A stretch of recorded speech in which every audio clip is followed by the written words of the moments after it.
Hello, everyone. Welcome back to the Erasmus Expeditions. We are here tonight with another one-shot playtest, although this one will be a one-shot. Tonight, we are playing a different system. This system is called Zoo Mafia. This game that we're going to be running tonight is called The Hand That Feeds You, and I'm very, very excited to finally get the chance to sit down and run this. There is a caveat to this. I have never played this system before, nor have I ever run it, so it's going to be an experiment. So sit tight, and if you do know the system and I'm doing something wrong, then write a nasty email to Ted at Nerdarchy. No, I'm just kidding. Just leave a comment, and I'll try to fix it, especially if you're in chat tonight. All right.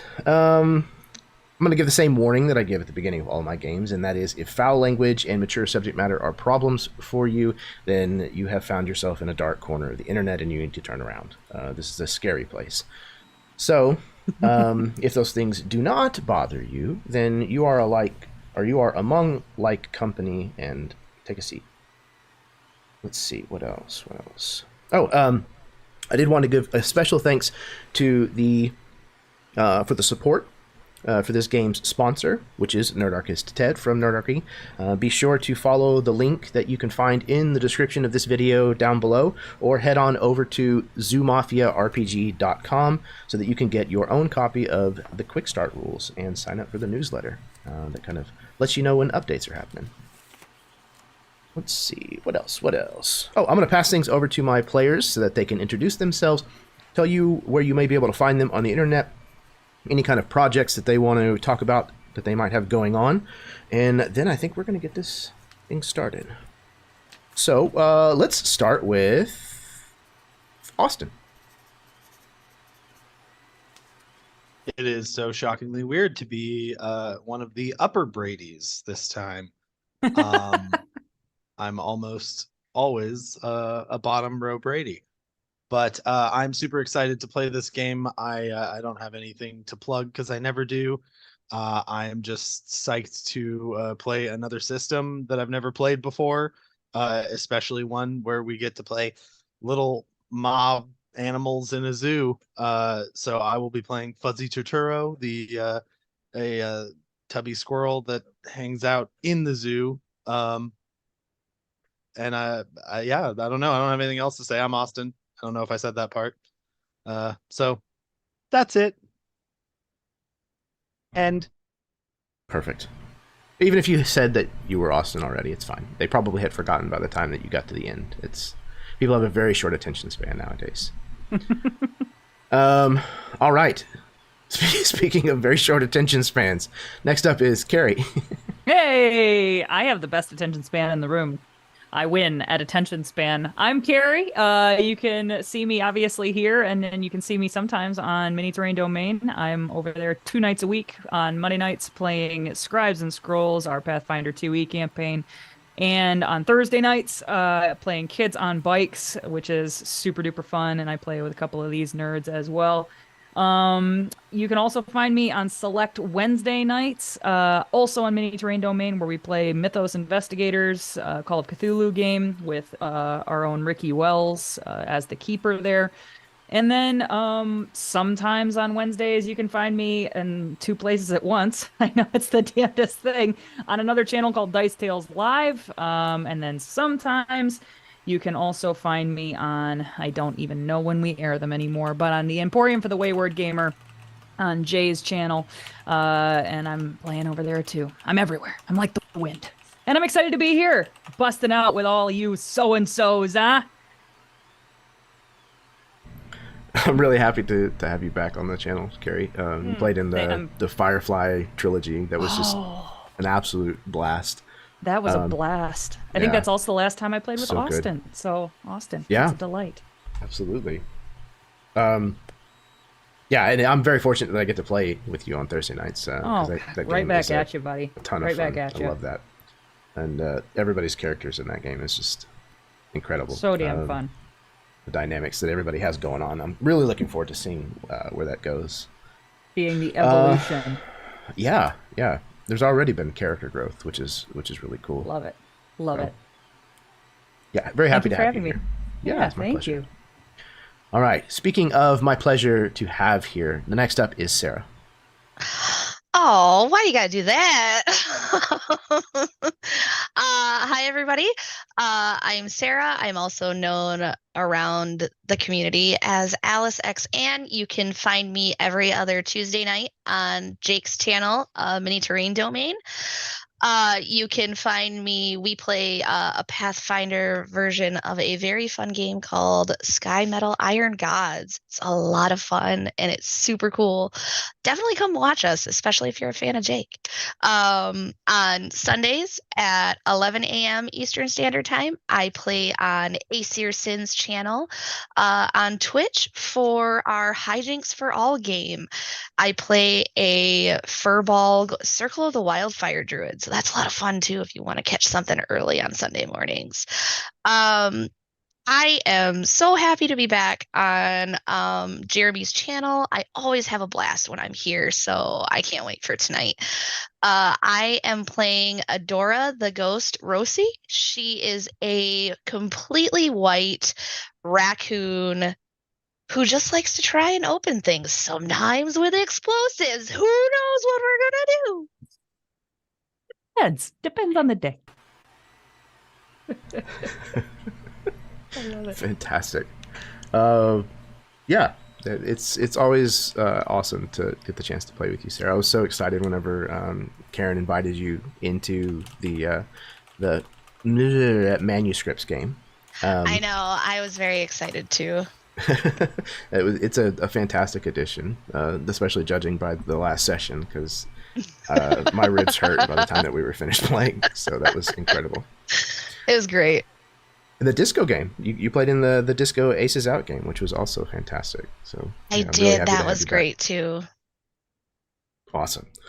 Speaking of fantastic, great, and awesome, the next is Jacob. I don't really have to say a whole lot because the others are already telling you everything that's on Mini Terrain Domain as they're a part of it. No, I am Jake from Mini Terrain Domain, where most times I'm sitting in the producer seat or the game master seat. As others have mentioned, some of the games on Monday nights, we do Scribes and Scrolls Pathfinder. Every other Tuesday, Sky Metal Iron Gods Pathfinder 2e. One Wednesday a month is the Mythos Investigators Call of Cthulhu. Every Thursday we have Kids on Bikes RPG Welcome to Paradise, Michigan, which 3 of you in this, in this game are a part of. One Friday a month, I'm actually over on Nerdarchy, where I produce in and play in a regular game. We've just started a new campaign called The Old Guard. I get to play alongside Ted in that game. It's just awesome to get to play with so many awesome people. All of you I'm playing with most of the time, with the exception of Austin, because Austin is like a very fine wine. You want to savor these moments that you get to play with him, which I always enjoy playing with Austin. So I'm looking forward to tonight. Well, and all of you, of course. Not that you're not fine wine. I'm talking myself into some circles here. Just a little preview of my character, Three Toes Gamba, the grifter. It's okay, man. I'll get you the shovel. It's fine. We're good. Stop. I'm more of like a rum kind of thing. Yeah. You might. I'm better mixed with other things. You know, I'm something the cheapest beer you can imagine. Just like I crafted it. I'm the tequila with the worm in it. Yes, dude. Yes. I'm a craft beer. Sweet. There you go. God. I love y'all. All right. Last but certainly not least, and speaking of love, my brother from another mother, Chad. Hello, everyone. Hi. Yes. So I'm in games, multiple places, mostly on Jeremy's channel, and also mostly on Jake's channel. Yeah. I love this group of players. I am very excited for Zoo Mafia because as soon as I saw all the artwork for it, I was enamored immediately, and I was like, I want to play. I will be playing a chameleon lookout by the name of Peepers Pascal. So very, very excited for that. And yeah, other than that, just I'm having fun. I'm playing in games. If you get a chance to see me, please do. I'm on Jake's channel every Thursday. I'm on Jeremy's channel intermittently between, pretty much regularly at this point now, right?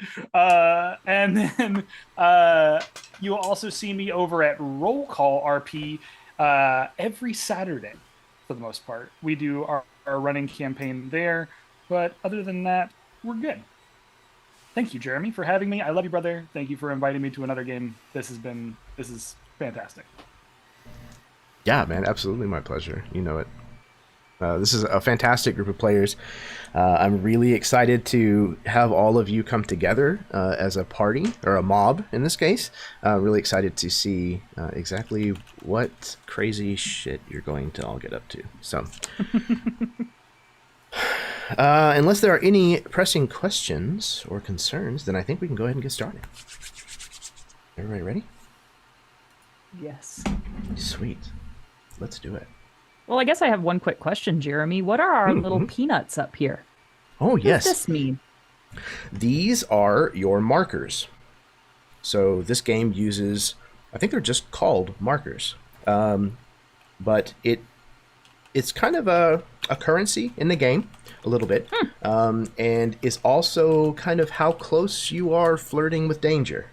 If it hits 0, if you run out of them, then the humans have caught on that you're more than mere animals, and they will forcibly remove you from the zoo, aka the game. You're done. Oh my god, Austin, that's amazing. Amazing. Good to know. Thank you. Decent. Yes. You're welcome. I was reading the side chat and almost read it out loud. So, I think without any further ado, let's do this. I love it. Yes.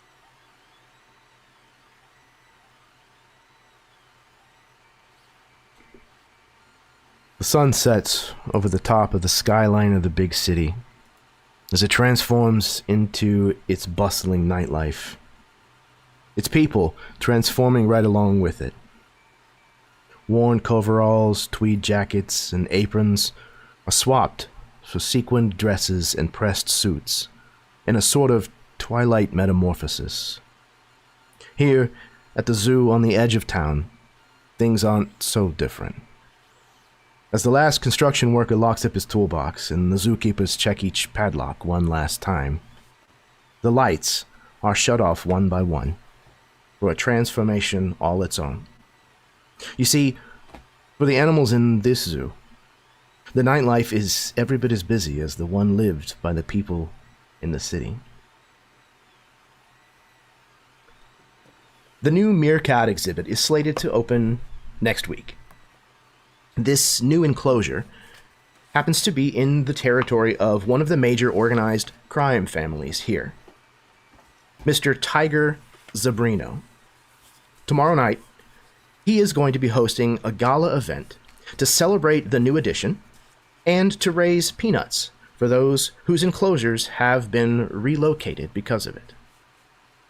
For all of you, tonight, you have been called into a meeting with your boss, Monty Drago. He is someone who works for Mr. Zabrino, and you work for him.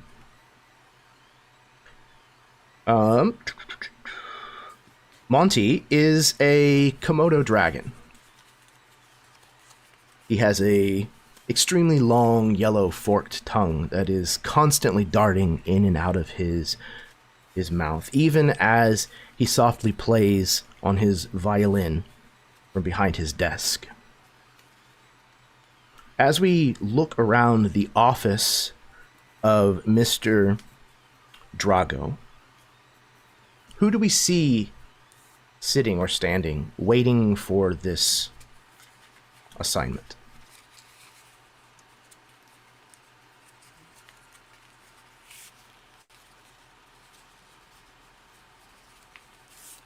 An incredibly well-fed squirrel. Full on, like probably to the point of being chubby. Is wearing a very stylish three-piece red suit, but the coat is not buttoned. It doesn't look like maybe the coat even could button with his kind of prodigious gut. But the vest seems to like hug his skin, and all the buttons do seem to be at least buttoned if they are kind of pulling a bit.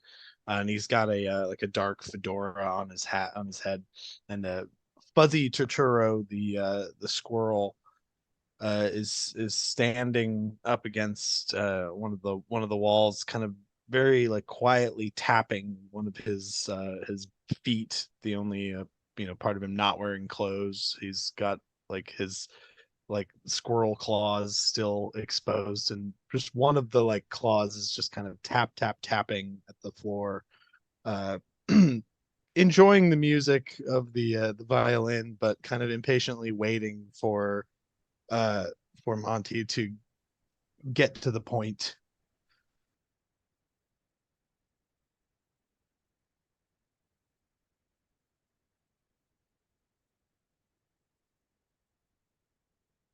I imagine behind this rather prodigious squirrel, you see standing there quietly, um, in very much contrast to his tiny size, albeit slightly larger than other of his species. You see a massive grizzly bear, pretty much in almost enveloping this little squirrel, and yet at the same time standing near him, almost protective over him. And you just see her standing there, kind of crossing her arms, looking around the room, and just kind of trying to take it all in, not saying much, but kind of standing there with a fuck around and find out kind of look about her. And she is just kind of standing there, once again taking in the room. You hear the sound of a match striking against probably the wood paneling in the office as a sloth wearing a double-breasted suit lights a cigarette, carefully affixing it into a cigarette holder, and just sits there looking casually confident.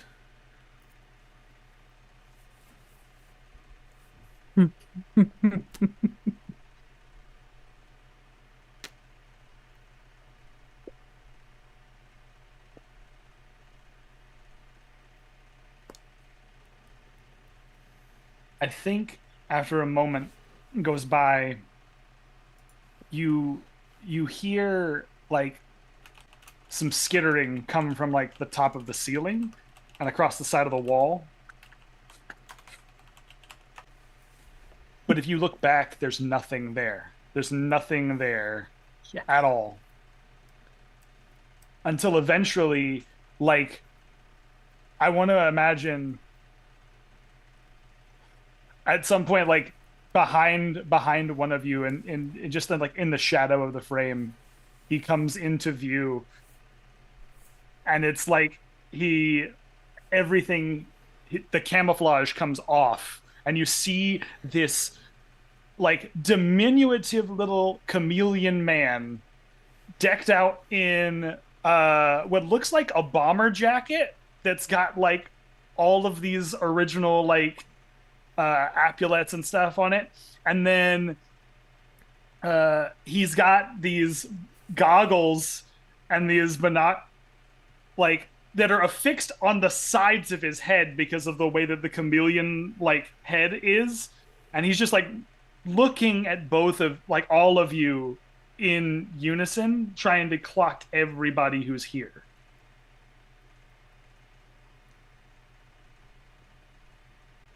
I think that's when this smaller white raccoon would kind of pop out. The stripes and the mask across her body are more of a faded a faded like chocolatey brown color. She kind of pops out from behind this giant grizzly bear, a straight razor in her hand, as her claws from the opposite paw, I should say, kind of click against the blade. She's just peering from behind the grizzly bear.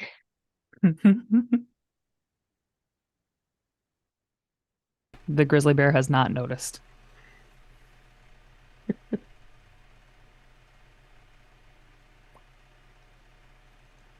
All right. You sit as Mr. Drago continues to play the violin and finishes up with this song. His tongue continues to flick out of his lips, reaching several feet out of his face as he kind of looks around at each of you. So, I've got a job for you.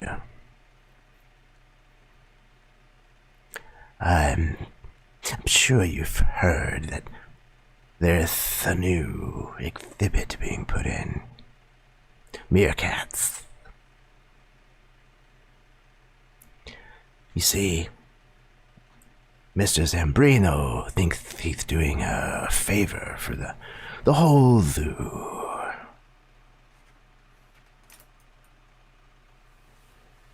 But, I've got some other ideas about how this is gonna go down. All of you know that for several months that your boss, Monty, has had crews secretly digging tunnels beneath the new exhibit. The idea, you assume, the rumor, is that your boss is establishing a live-in buffet for many of the members of the recently moved reptile house, as well as a few other interested parties throughout the zoo.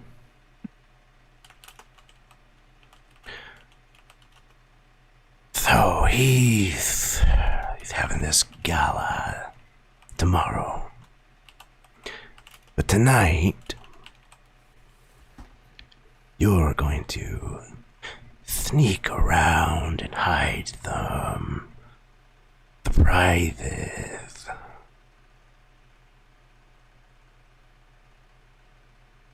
There'll be people there, so you'll have to stay out of sight.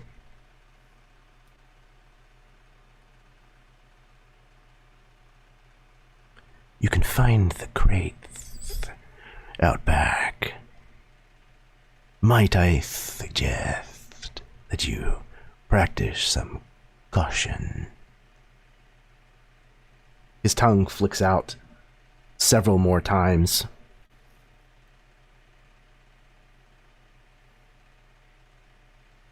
Time's money. I think at this point, Pedro would step up. Senor, if you intend to want something sneaky, I promise you, you know me. I am the sneakiest lizard in all of the zoo. I can get in and get out, no problem. However, and he kind of like holds up his little tiny chameleon clampers. Unfortunately, I do not believe I will be able to carry the crates. So, eyes and ears only, unfortunately. When Peepers pipes up, you see Tina kind of scoff and roll her eyes, and then she would actually lean down to Fuzzy and say, I don't know anything about sneaky and quiet and make sure you're not seen, so I don't want to fuck this up. Yeah, I don't want to be rude, but you're pretty fucking hard to miss. Yeah, no shit. I don't even know why I'm here. But Jesus, looks like you could carry every one of those crates yourself. That's probably why I'm here. Never mind. And she would stand Maybe back up everybody else, straight.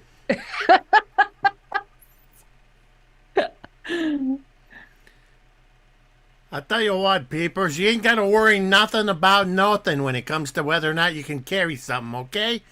I may have 3 toes, I may look like a sloth, but I'm not going to be moving slow on this job, I'll tell you what. It ain't about the moving for me, it's about getting other people to move, all right? Listen, if we're going to need to get somewhere, get in and out of somewhere, I know a guy. If we're going to need to move some crates or get something from point A to point B, I know a guy. And if we get in a situation where we need to make sure we look like we belong, I don't know a guy. But you know a guy. Guess who that guy is? It's me. I'm that guy. You see Peepers like legitimately just deadpan. His eyes go from the sides of his head to the front of his head. You see his tongue like lick his eyeball for a minute and then go. Senor, I believe you are true when you say this. However, pardon, I have worked with Monsieur Monty for years. Okay? I know him better than any of you.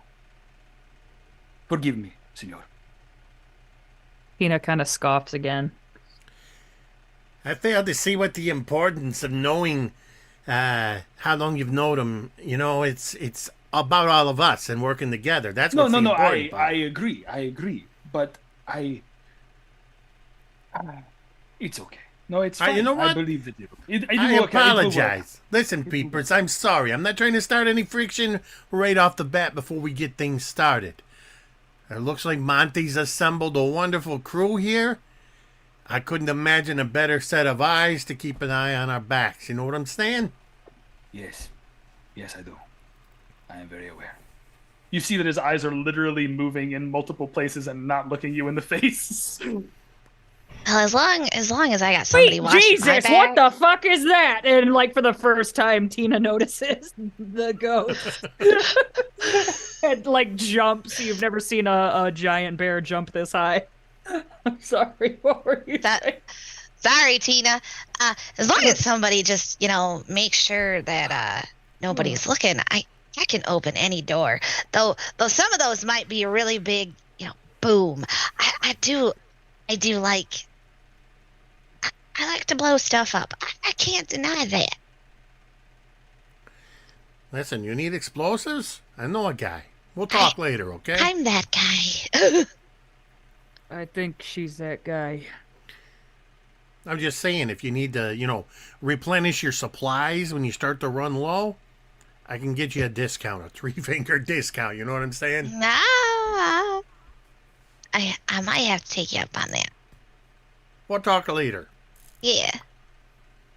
And Tina would lean down one more time to Fuzzy and just be like, I don't know about this. I don't. And she would kind of glance over at Peepers and at Monty and be like, I don't trust it when the scaly ones get together. I don't trust them. I just want to, we'll go and we'll do what we have to do. But I don't like the scaly ones anyway. And I don't like it when there's more than one of them.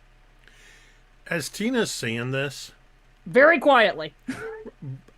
Which is to the advantage, because as you start talking to Fuzzy, I'm going to step forward and talk over you to Monty. Sort of like, so hopefully so he don't hear. Hey, so you got us going after, you said you got some crate stashed in there and you need us to leave some surprises. Where are we going to find this crate at, eh, boss? Just outside the door, as always. I think. Yeah, I knew that. I just want to make sure in case you put it somewhere else. It's all good. Of course, yeah. I'm starting to second guess my choice. He kind of has watched this conversation unfold around the room. But if you do happen to pull this job off, Monty always remembers his friends. And when we're on top, all of you will have job security. Super. I'm looking forward to it, boss.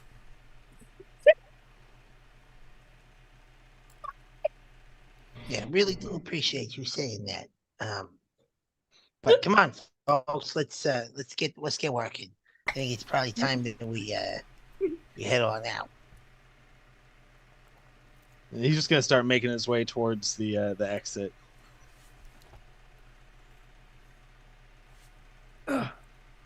Excellent. Yeah. I'm following the others. All right. You leave the office of your boss, Monty Drago. You head back out the door into the loading dock area where there are a couple of crates that are stacked on top of one another. It looks like this is probably what you're meant to pick up and take with you. Tina would grab. How many are there approximately? There's 2. Can she get both of them? Yeah, absolutely. For someone a bear's size, it's not going to be a problem at all. They're stacked on top of one another. Okay. You pick it up and you feel some stuff inside kind of shift weight. You kind of have to, find the center of balance on it a little bit. It's got some heft to it. Okay. Maybe give it like a little bit of a jostle. You get like your center of balance, and then immediately it's probably going to be slightly thrown off as Fuzzy's just going to like skitter up the side of the crates. Oh, Fuzzy! I don't mean to sound like I don't mean to sound like he is a squirrel, but he's a tubby squirrel. All right, hold on. Let's try to figure out what we're working with. You're just gonna see if you can like from the side kind of pry open the crate enough to like kind of peer in. Okay. Well, you can set it down if you need to. I do immediately. I'm like, I don't know how to say this, Fuzzy, but you're starting to weigh like at least a marmot. I think somebody as big as you would barely notice him. I never heard that one before. And yeah, Tina would just kind of, how grizzly bears at like Yosemite kind of sit and like right on their butts and wait like for people to throw them stuff out of their cars. That's what Tina's doing, and she's just kind of like drumming on her belly.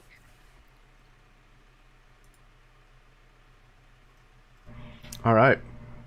So Fuzzy, you kind of stand on the side, the rope handle of this crate. Kind of, you're doing that thing where you're standing on something that's moving, so you're having to like lean your belly against the side of the crate because your feet are just constantly like swinging on that rope handle, but you're able to pull the lid of this crate open, and this crate is filled with bundles of sticks of dynamite. Oh, fuck those meerkats. Well, what's in it? He's just gonna Oh man, my internet is freaking out. Sorry. Yep. If I cut out. I think we have you now. Looks like it. Okay. Uh-oh. He's gonna very carefully reclose the crate and just like slowly get off. All right. What is it? Yeah, so that's a bunch of dynamite. Are we fucking over the big boss? I mean, correct me if I'm wrong. It seems like Monty wants us to like fuck over the big boss. I don't understand any of this. If I'm being very honest, I was like half listening in there. So I'm just gonna let you do the thinking, and I'll do the carrying. Wow. Okay. Yeah. Wow. I light up another cigarette. Well, quick wrap up. Zabrini. Wow. Drago works for Zabrini. I'm pretty sure Zabrini wants this meerkat thing to happen. Just saying. Okay. And okay now, and Monty wants us to really, really screw up this meerkat thing. You getting that? Never I mind. think so. It very slowly nods, but behind her eyes, you can tell it's the two-step process is still a little too much. I have a sly rating of -1, so the whole intrigue of tonight might be slightly over Tina's head, her very, very tall head. I'm just here to carry shit. Tell me where it needs to go, very gently, I assume. You are looking for where it needs to go. And he like looks over Jeremy. Mechanically, I have a thing. It's a move. I have a move called like the back of my hand. It says nobody Okay. knows the zoo better than you, and at the beginning of a job, I make a roll plus my awareness. So Okay. I can do that. What are you do I trying use to just- ascertain? So what I'd like to do is I know where we need to take these, right? But I also feel like I know a path that would be less taken by the overnight zookeepers, right? Like anybody that would be at the zoo, anybody who would maybe like any of the pins that would draw notice to us, any of the other animals that we might draw attention to. Like I feel like with Peeper's experience in this particular zoo, he could probably set them up for, okay, we got to take it this way, or we got to take it that way, so that we don't run risk of potentially triggering somebody's attention. Absolutely. Yeah. Okay. Especially if we don't want to get under the tiger's claw. Essentially, we want to avoid detection. Okay, so this sounds like, let's see, what are the stats here? What did you say it was tied to? So it says I make a roll plus my awareness bonus, right? Awareness bonus. What the heck So is my awareness bonus is yeah, plus stat. 2, right? Yeah. Okay. So I would roll So you roll 3d6. 3d6. And you'll okay. you're gonna take the neutral and the ally die and add them together and add your stat bonus to it. Okay. And then we need to know if any of them land on 6. We need to know if any of them are doubles or triples. Okay. So one of them did land on a 6. Okay, the which 6 one? And the 6 and the 5 are my the ally die, and then my die, and then I got a 1 on the enemy die, whatever that. Okay, I don't think that means anything. You said the 6 was on your ally or on your neutral? No, the 6 is on my neutral, and then Neutral. the 5 is on my ally. Okay, so no doubles, no triples, but a 6 on the neutral boss die, I think is what it's called. Okay. And your total was an 11? Total is 11 plus 2, so 13. So you only add the 2 dice. Oh, yeah, no, Just your so neutral that's and your 11. ally. 11 plus 2 from your I get a stat. plus 2 for awareness, yeah. Right. Plus 2 See, from awareness. We're going to figure this game out. Yep, See? so that would be a total of 13. 13 is a critical success without doubles. I think the boss die only matters if you... Any doubles? Yeah, I think it only matters if there is a double or a triple. So it's just a critical success, which is great. Which means that I give you some kind of benefit, I believe. So This ongoing benefit or something. extra effect. Yeah, there we go. Okay. So you do know the layout of the zoo extremely well, like the back of your hand, you might say. This is a new exhibit that is being installed currently. It's still under construction. Got about a week left until it should be finished. So you've had enough time to be able to scout it out, change your understanding and your knowledge of that particular part of the zoo, especially recently. So that makes sense why this was such a success. So you know exactly where this place is in the zoo, and where even the places that you're going to have to disperse this dynamite to have the biggest bang for your buck. And you know that if you go through the primates, portion of the zoo, and around the back of the visitor center, that's the best route to get there in the shortest amount of time with the least exposure. Okay, well, it is time for us to visit the monkeys, the primates. It's time for us to visit them. If we go through the primary cages, it will bypass a number of different routes, which we will not have to be seen, and especially do not cross, whatever you do not cross the elephant pathway. Remember, they always remember. So, you do not cross the elephant pathway. They have a memory like a steel trap. We go through there, we get into the primate cages, we sneak through the primates, and I tell you this, I think we'll be fine. Not to throw Okay. not to throw a monkey wrench into your problem here. You can count on puns all night as long as I can get them. Oh, I'm so please. proud of you. I'm so proud of you. I have a special move that has to be done at the beginning of a job. It's called Call in a Favor. At the beginning of a job, you can call on someone who owes you a favor or information. You roll plus magnetism.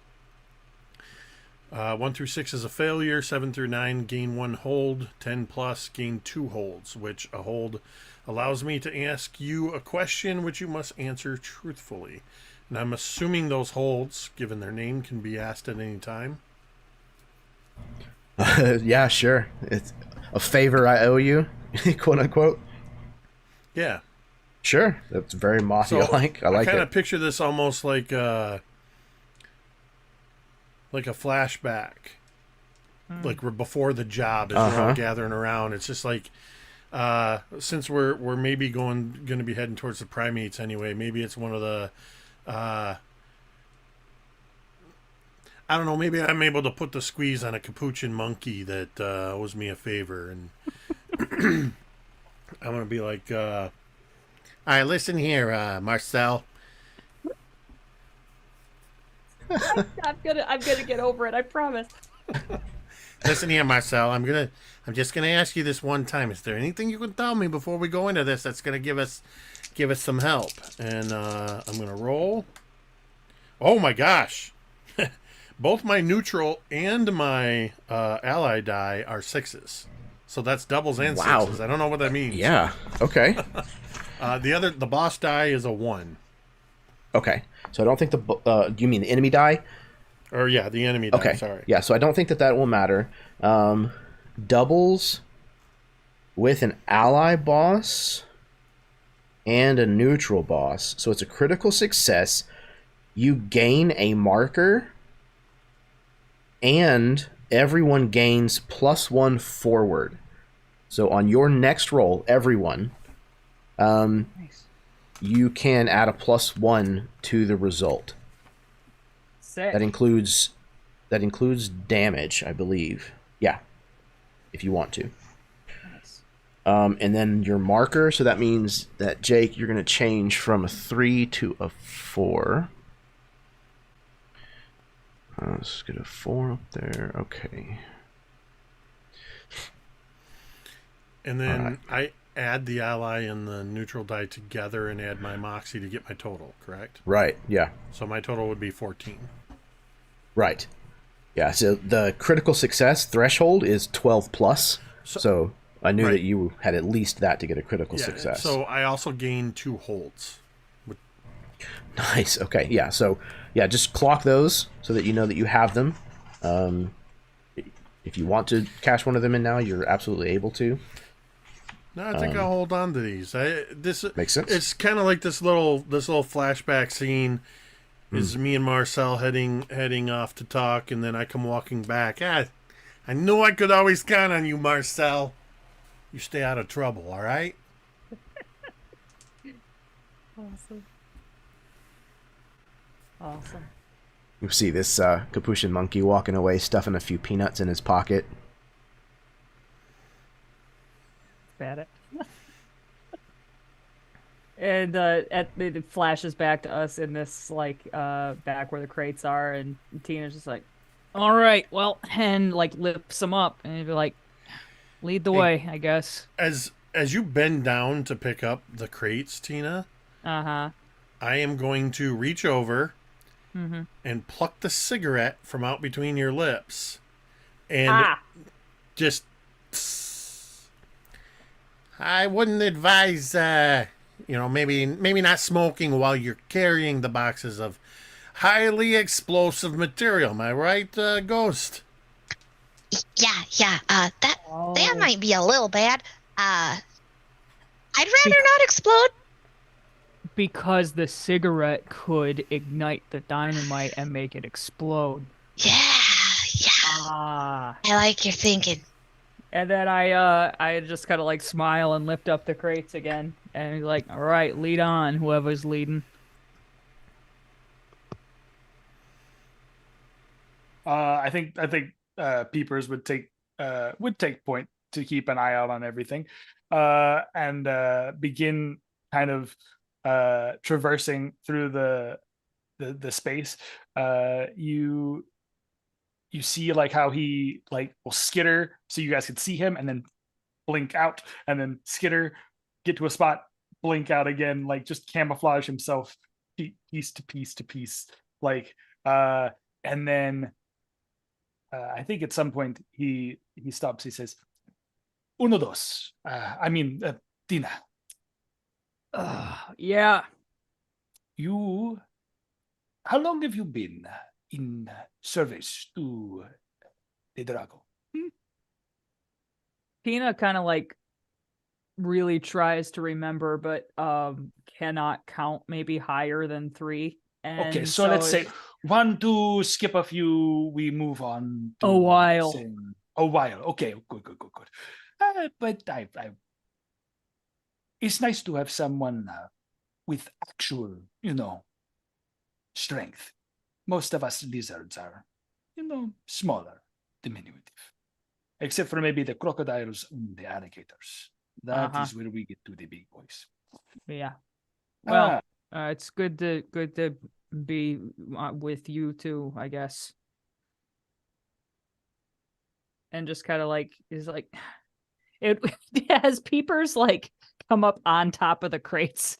Like I feel like at some point he realizes like, oh, I don't need to like be like a little color changing beacon on the ground. I could literally just sit up on top of the crate, like, and just guide with my eyes. Yep. So you see him like cross his legs, like all like very He's a good night. Yes. Yeah. Why are you smoking a cigarette? You can't smoke a cigarette if I couldn't smoke one. No. Gamba, he's smoking a cigarette. No, I am trying it away. It is gone. You do not see it. His job's going to be over before he started. Hey, Fuzzy, you want to keep an eye on at least these two? I'll keep an eye back here. We're going to have to do some double duty here, I think. Like, as you say that, he, like, looks up, and you see that he's got, like, a paw entirely in a trash can, and he's, like, hanging off the side of it, and he's just pulling out, like a candy wrapper that has little bits of chocolate stuck to it, and is like, Yeah, obviously, I'm keeping an eye on everything. And, like, tosses it back in, like, yeah, and just, like, gets back onto the ground. Come on. We can't be smoking around the dynamite. It's dynamite, guys. Can't do it. Can't do it. And, I'm just going along my merry way with the crates, and Tina's trying to be quiet, but I imagine doing a terrible job. I swear to God, Chad, I was also thinking of Templeton. So I'm sorry. The fair is a fair. absolutely. Smorgasbord, boing, boing.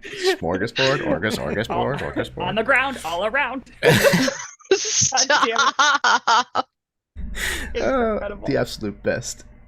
As Again. we're moving through, so we're like moving through the zoo proper at this point, right? Heading over towards Yeah. the. At some Probably point, past there's it, like like- this still shot of like a a walkway with bushes on either side, and then there's just this sudden like you're from bush to bush with Tina and like most everybody hanging off of Tina or riding on the boxes that she's carrying as she like literally tiptoes from one bush to the other. Sorry, Jake, go ahead. The most Scooby-Doo. unstealthy. Just trying to get a clear sense of where we're going. I think as we're going along, I'm whispering to the ghosts. Just as we pass by various things there, somewhere in the background, you probably hear the yeah. You gotta watch out for those peacocks. They're always fluffing up their feathers. They're putting on a good show. They're gonna try to lure you in. Those guys, they're always used as bait. Okay, so you're gonna keep an eye out for the peacocks. Don't see over there. Don't get too close. Don't get too pally with the otters. They're all cute and adorable in their old hands. Oh, I don't. They're kind of assholes. Right? That's all Yeah. I'm saying. I just want to make sure you know. You got to watch out for them. They call me Trash Panda, you know. Are they the one that gave you that nickname? Yes. Yeah, well. I've never even gone through the trash. We got a squirrel that goes through the damn trash. Well, It's that's good kind of his eating thing, there. I guess. Well, yeah, I just continue on, just sort of throwing out little, basically showing off that I know a little bit about everybody. You watch those otters slurp a clam off their belly one time though, and it's never the same.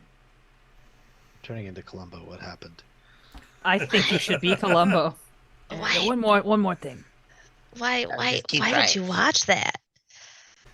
Hey, listen. Whatever the squirrel's into watching, I mean, that's between him and the otters. That's all I'm saying. Okay.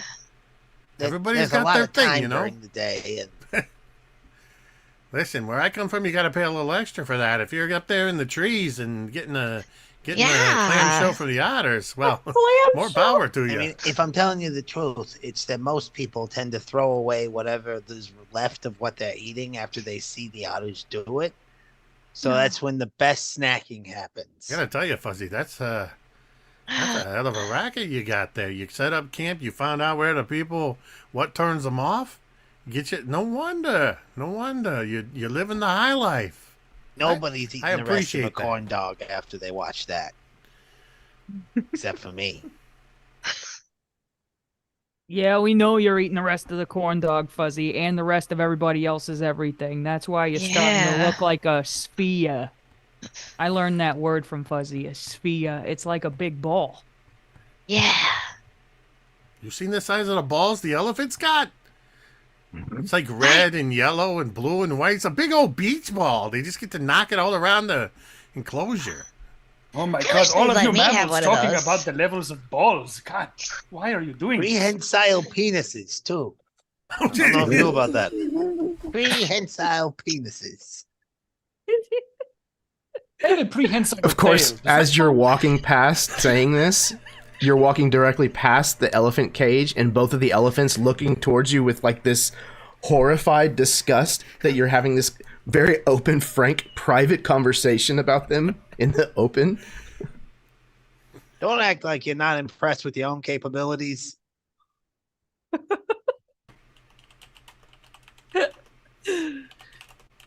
And yeah, Tina is just carrying the fucking crates. How close are we to the monkeys?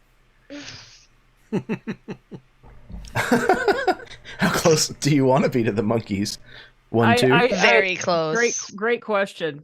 It's up to you. I don't know. So we're going to the monkey exhibit, right? We're Is that going to what the we're doing? You're passing exhibit. through. Primate exhibit. We're gonna have to pass Passing through through it. Yep. Okay. Perfect. All right. I'm following Peeper's directions. Okay. Okay, So- so we just go down this way, left, and then we take a right. We go past the aquarium, and then we should be right there.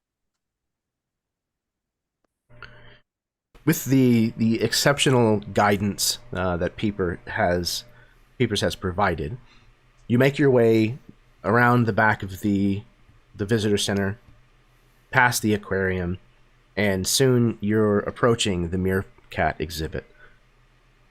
You have these crates that you are carrying with you, and as you approach the fence that has been erected kind of around this construction site, there's ways through it, but you hear voices from the other side of the gate, where this canvas has been stretched across the outside of this chain link fence to keep the unsightly construction away from zoo visitors. But you can hear voices clearly.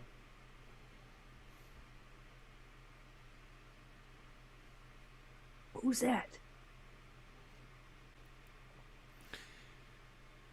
Do not know, but I will go Fuzzy's gonna hold like a claw up to his lips, his squirrel lips, and just try to like creep a little closer to try to listen more carefully to what they're saying. Would that be would this be a time we'd do put your peepers to work or something like that?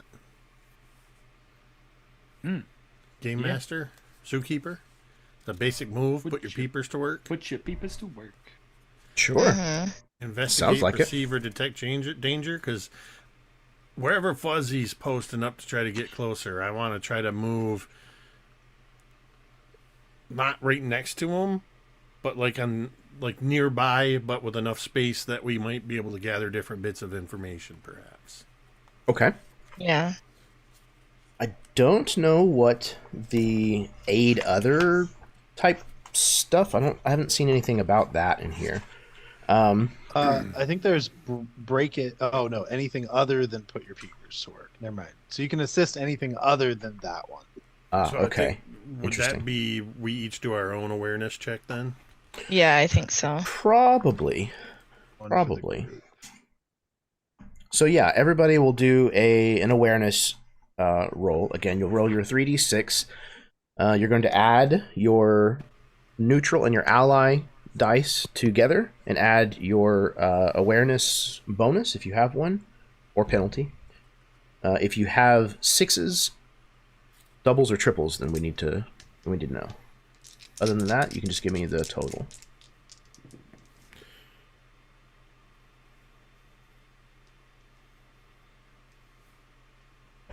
Okay. Fuzzy got an 8 with no sixes or doubles. I think that is a success with a consequence. 8. Yep, success with consequence. Okay. 4. Doubles on ally and neutral. Okay. Okay, so for Victor, that is a failure, but you get 1 XP, and you get a -1 forward. So Real that plus quick, we 1 all that you had had a- earlier. We sorry, all go had ahead. a forward earlier, Mhm. Yes. so we probably should have added that to this. I don't know. Yeah, if that you changes it didn't, yeah. to 9. Okay. A Yeah, 9 'cause- is still the same category, Austin. Yeah, mine gives me a 5, so I'd still be in the same 5 total. Okay, category. same category. Okay. So you'll have a -1 forward, so your next roll will be the opposite now. It'll be at a -1. Got it. Or if I want, I can convert that into extra damage if it comes up. And then you will have 1 XP at some point, at any point, I think. You can cash in 5 XP to level up. If anybody gets to that point and wants to do so, let me know, and we'll figure out how that works. Okay, another 8. So Chad, Peepers is the same situation as Fuzzy, which is a success with a consequence. So whatever happens to one of you will probably happen to both of you, depending on what we got here. And then, It's okay. what did you get, Carrie? I got a 12 with no doubles. Is that what? how 12 this no goes? doubles. Okay. Yes. A critical success then. for you. Yay! All right. I'm so and good then at stealthing and listening. Sarah, is that with your +1 that you had from your forward? Yes. Yes. Okay. I So almost 11 forgot. total. Sorry, I should have a 13. Yeah. 13. Forgot my Okay. forward. Yeah. So it'll Okay. you'll still be in the same bracket. Great. And 11 is a success. Okay. So figure out how that all washes out. 1 critical success, 1 regular success, 2 success with consequence, and then 1 failure. All right. So the success with consequences are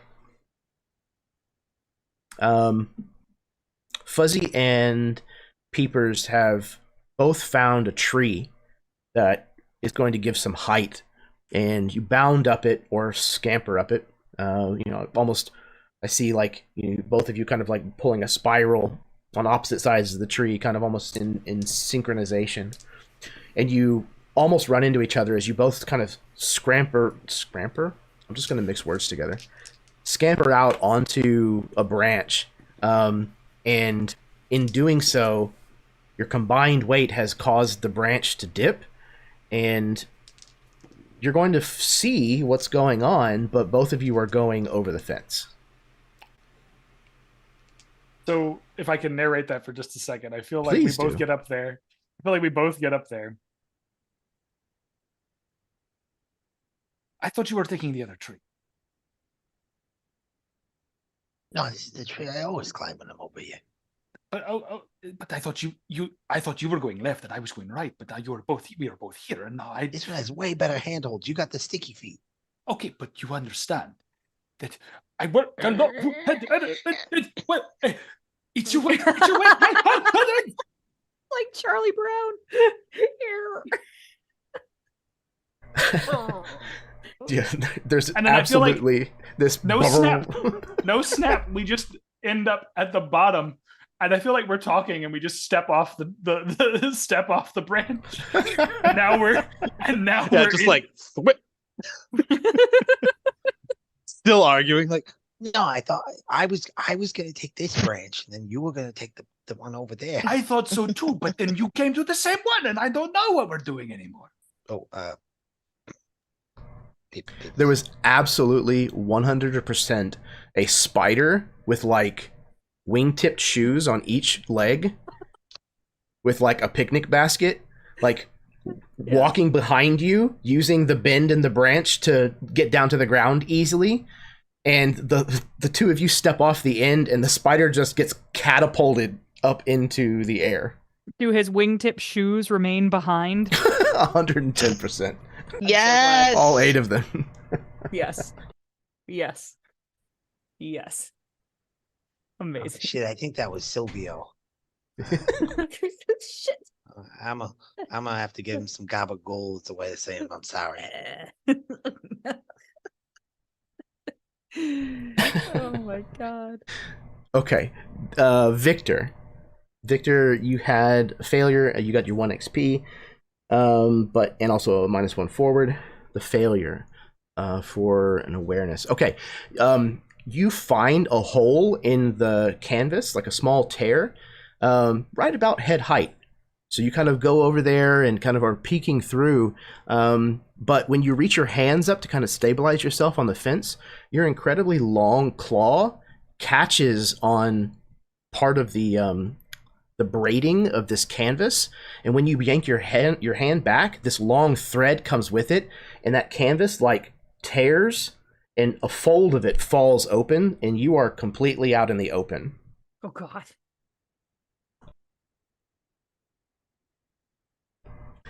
Okay. Oh, sorry, go ahead. I'm not gonna move. I'm gonna stand right here. If I move, Perfect. they might see me. I'll wait and see if I'm noticed. Excellent. Don't be so hasty. One might say. All right, the success was Tina. Tina, you were the regular success. I had a right? critical Nope, success. You got a crit. Okay. The ghost success. Okay. You're the safe cracker. I imagine that the ghost probably already has like a way under this fence somewhere. Mm-hmm. You know, so you're able to kind of go over to where that's somewhat hidden and out of the way, anyways, and you can go through if you want. But you know, at the very least, that it's somewhat covered, so you can find a good hiding place that you can see through the fence from. I imagine that the ghost has this special spot in the fence that where when she goes underneath it, she kind of pops up inside a bush. So she can still see through this bush. And the way that I imagine this is it's very, very close to Mr. Three Toes over here. So as she pops up inside this bush, she hears him talking. You just hear the bush rustle a little bit and her little nose pops out. She goes, when nobody's looking, I'm gonna pull you in this bush.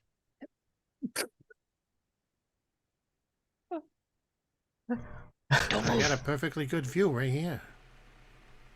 Yeah, so does everybody else. It'll be okay, trust me. I don't know if I can trust you right now. You can trust me. If anybody here you can trust, it's Tritos Gamba. Always put your money on Tritos. We'll see.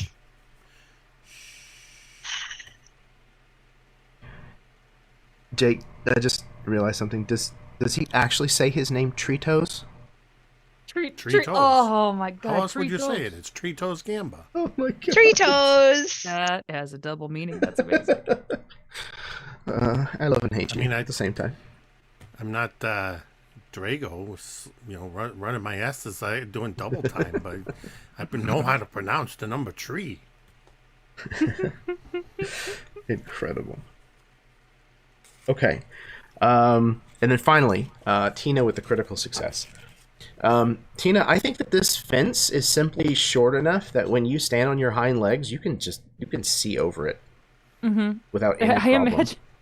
So Tina watches this tree become a trebuchet and watches the whole hijinks with the 2 smaller mammals, and it's just like, what's going on? What's going on over the fence anyway? And just stands up like tall and just kind of looks. I mean, like,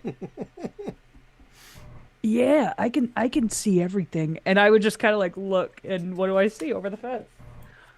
So we see like a shot from on the other side of the fence where we can just barely make out the vague kind of silhouetted shapes of like a wooden cutout sign with like animal heads on it, and Tina's just becomes like another head on the end of like that row of heads. So like anybody looking that direction wouldn't even Like, notice. oh, right. That's awesome.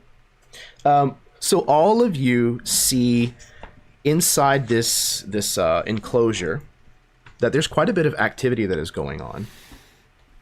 It looks like, after a moment of kind of taking this in, it looks like the people who are going to be throwing the gala are having some kind of like committee meeting. There's refreshments. There's a bunch of chairs kind of sat out. There's a small podium. And it seems like they're making plans and discussing what's going to happen. And in the meantime, there's people who are working on making things like banners and favors for the party. When you say people, I swear to God, I was just about to ask. Great do you mean question. people or animal people? No, animal people. Okay. Noted. Cool. Yeah. Individuals Like- that you would expect who likely have either been hired by or work for possibly Mr. Zabrino. Okay. Like, oh. Well, I would lean down to Fuzzy and I would be like, it looks like they're all like getting ready for the grand opening, and we're taking dynamite in there to try to blow them all up. The big boss isn't gonna like that very much. And Tina still Yeah, looks hopelessly no. confused. No, he's definitely not going to enjoy that. I'm glad you're on the same page about this finally. Why? Took a while. And why, and Tina would, Tina would scoop up Fuzzy and kind of like go over like privately and be like, then why are we doing this?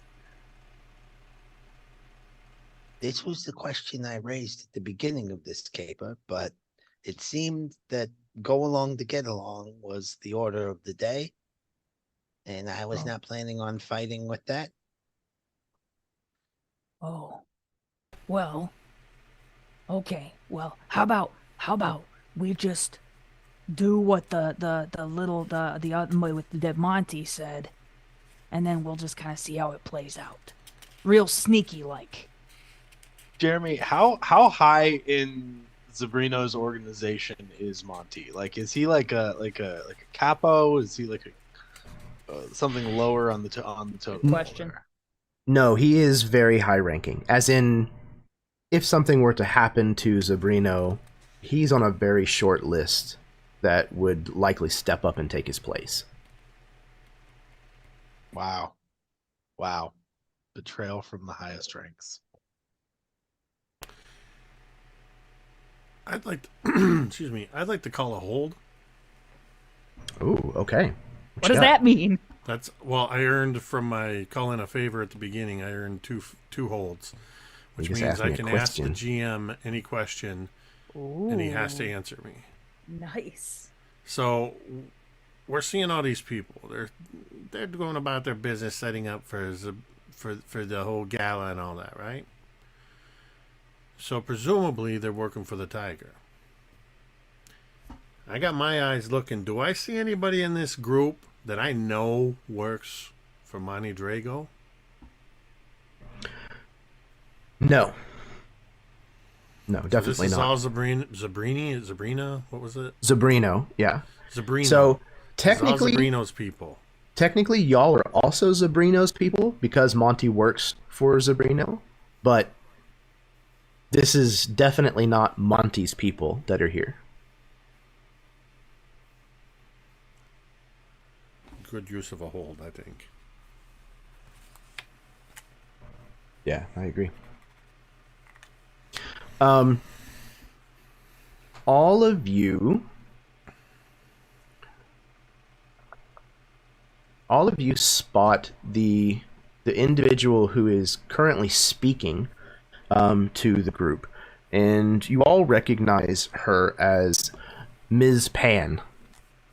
She is a chimpanzee, but she is definitely one of the wealthiest individuals that lives in the zoo. And she seems to kind of be going over the kind of business that you would expect at such a meeting.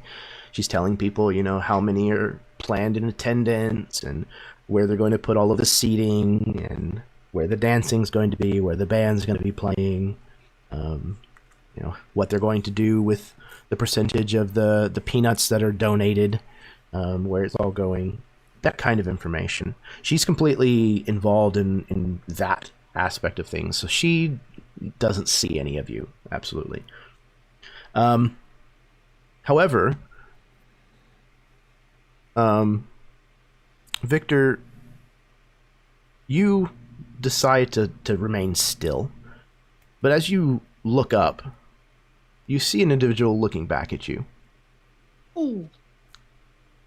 He is what looks like moving bottles into kind of a position on this bar, and he stops kind of mid moving one bottle from the box to the shelf, and it's just staring at you.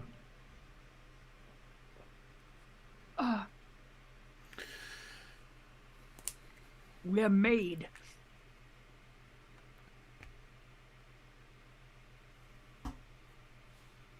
I give him a little tip of the hat. How far away is this guy?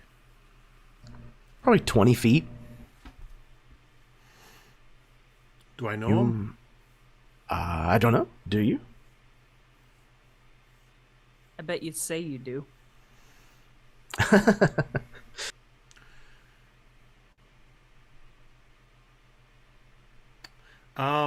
Yeah, I give him a tip of the hat. and I just kind of speak up just enough so that he can hear me. Looking like it's going to be a fine party tonight, huh? Well, it's tomorrow, but yeah, I think it's going to be a lot of fun. Do you want to come give a hand? I mean, we can use all the hands we can get.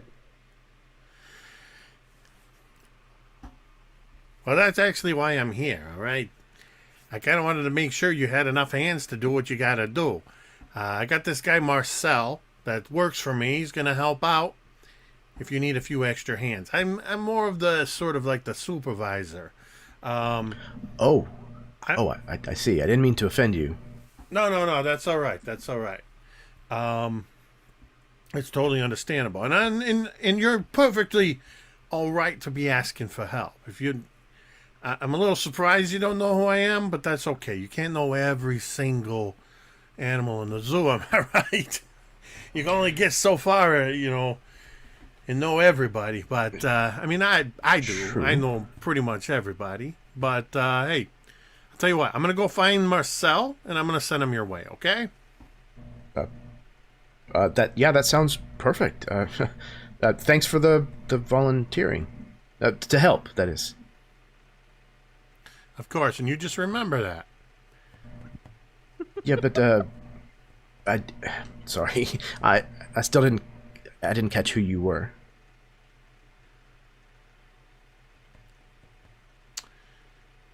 I am going to look at him and go, come on, you know who I am. And I am going to give him somebody else's name. I'm going to use a feature called You Know Who I Am, which allows me to pretend appear to be somebody else. Awesome. I did not know that was a thing. It's incredible. And I am going to choose... I'm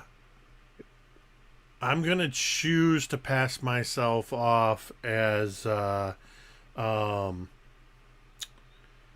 man, I'm blanking on any good monkey names. But I'm going to pass myself off as a primate supervisor. Mickey the Thumb. I'm trying to think of what was the primate. I thought it was funny. What was the name of in Jungle Book, the orangutan? What was his name? King Louie. King Louie. King Louie. I couldn't even drawn a blank on it. Like Yeah. It's no worry. You know who I am. You just remember K. Louie. All right. And okay, K. Louie. Oh, yeah. I have a 6 on my ally die. Ooh, okay. Doubles on the neutral and the enemy die. Okay. And a total of 12. All right, so doubles with an ally boss, and a total of 12 as well. So, all right. I don't know how these interplay with the features, the rules of the features. If you got a 1 to 6, it's a failure. 7 to 9, you pass yourself off with a complication. 10 plus, you could fool their own mother. And I got a 14 or a 12. Yeah, so the 12 plus for the dice mechanics is a critical success. So it's not just a success, but a critical one. And you also gain another marker, which is going to move you from a 4 to a 5. Listen, that's what it's all about. It's all about the peanuts, am I right? Did I miss anybody clear, else's? I said peanuts. I was going to ask, but we're not talking about any prehensile peanuts. Prehensile peanuts. Prehensile peanut. Oh God! Prehensile Stop! Wow. Only here, folks. All the dick jokes you could ever want. And then some. And yeah. Incredible. Okay, so I think Jake's is the only marker that's increased at all. I don't think that we've had anybody else's change. Correct. Okay, so critical success. Okay, yeah. I mean, can I? Yeah, go ahead. What? I was going to say, can I use that then to? Well, we're not near the primates yet, are we? You've already passed them. We passed them. All right. This is the meerkat enclosure. I would like to use this, and my whole intention was partially to draw attention to myself and away from the others. Mm-hmm. And I'm going to double back a little bit, and I'm actually going to go grab Marcel and have him grab a couple of his other, these are like street goons, is how I picture them. And I'm going to tell them, if anybody asks, I'm King Louie, all right? You work for me, but tonight, you work for the tiger behind the bar. You got it? Okay. Yay. All right. While Victor's taking care of that, what are the rest of you doing? So these tunnels that are presumably being dug under the meerkat shit, like, how do we get in? Like, where's the entrance to those?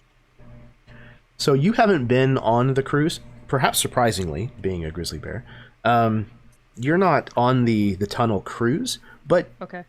I think it's probably fair game to say that at least one of you has either had tunnel digging duty at some point or would know someone within the family who probably does. So is that where we are taking this dynamite? Into the tunnels, I assume? Or no? There's kind of places all over this enclosure that you're supposed to hide this stuff, according to peepers. Okay. So, I guess Tina would have sat down the crates and then eventually, like, just, I imagine with her claws, just like rip it open. Be like, all right, and like has it all like kind of like a arms full of like just loose dynamite and be like, where does it go? Where should we be putting it? And I look to the smaller animals. Okay. After a moment, he like again comes out of hiding, just like you can see, like he's been assessing things. Mm-hmm. Okay, so we're going to need let's see, 4 sticks of dynamite to the west, 4 sticks of dynamite to the eastern. Okay. So there are at least 4 points within the enclosure that he wants them put. And then the bulk of the rest of it will go roughly here. And he like circles like on the map, like kind of like the central point of the outside of that. Do you remember a couple months back when we did like the Easter egg hunt here with the kiddos? Yes. Yes. Yeah. So treat the rest of the dynamite like in the Easter eggs. Scatter them wherever you like, but hide them. Make sure they're hidden. We don't know how to hide the eggs. The Easter Bunny hides the eggs.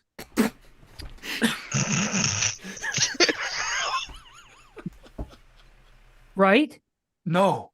You know what? I did not even think about that when you said it, but now that you said it, I am like, oh no, we don't have a bunny here, so now how are we going to do this? Right, obviously. I know. I can hide them. I'm good at hiding stuff. I have tiny hands. Ghost, you are clearly not a bunny, but you are a white, and you do have ears. So you are as close to a bunny as we are going to get. I like this. We are going to go with that. Okay. You will be our new Easter bunny. I like to blow stuff up too. B. B is for bunny. B is for bunny. Plan bunny. Plan bunny. I like this. Just real quick, before we hand over all of the explosives to the pyromaniac raccoon, it's not meant to say no offense. I haven't lit any fires yet. Well, yet. But before we do that, I just want to raise the issue one more time. Are we sure we should be helping Monty? He's kind of a, now again, peepers, I don't want you to take any offense to this. He's kind of a lizard piece of shit, and he's a real bastard. Now I know that Tiger Zabrino is also a ruthless killer and maniac, but he's also, a community man. He's giving back. This meerkat enclosure, while it may be displacing some, he is collecting, to redistribute into the community. Do we want to literally and metaphorically blow all that up? The way I see it, Fuzzy, we keep working for Tiger. Who knows when we're going to move up any higher in the operation? We've been doing this for a little while now, and we're still sitting around, not too very far up the totem pole, as they say. Now, Monty Drago's got a plan, and he's promising to look out for us. All we got to do is, kick the hornet's nest a little bit. I'm willing to risk getting stung if it means we're going to get up. All I want to do is get made. Isn't that what you want? I like you, Sloth. I like you, Sloth. I like you a lot. You're listening now. I hear you. I hear you, and I like you because you're listening. Of course, At first, I thought, you want to get made? Do you? Do you, Squirrel? Do you want to get made? I do, but I'm loyal. This family took me in. I'm not even a zoo animal. A lot of people were saying, you got no plot here. You got no place here. This isn't your family. You just hang out at the zoo because there's a whole lot of free trash and, a lot of different animals that you can hang out with. And yeah, that is absolutely true.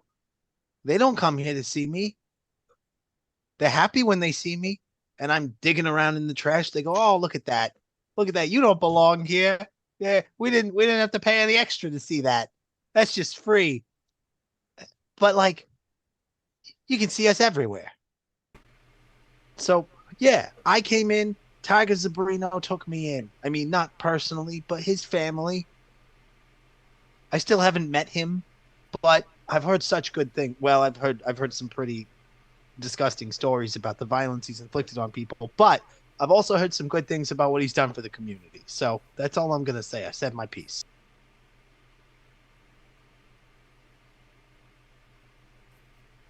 Listen, between you and me, Fuzzy, I personally believe that Drago is trying to do the best thing he can for people.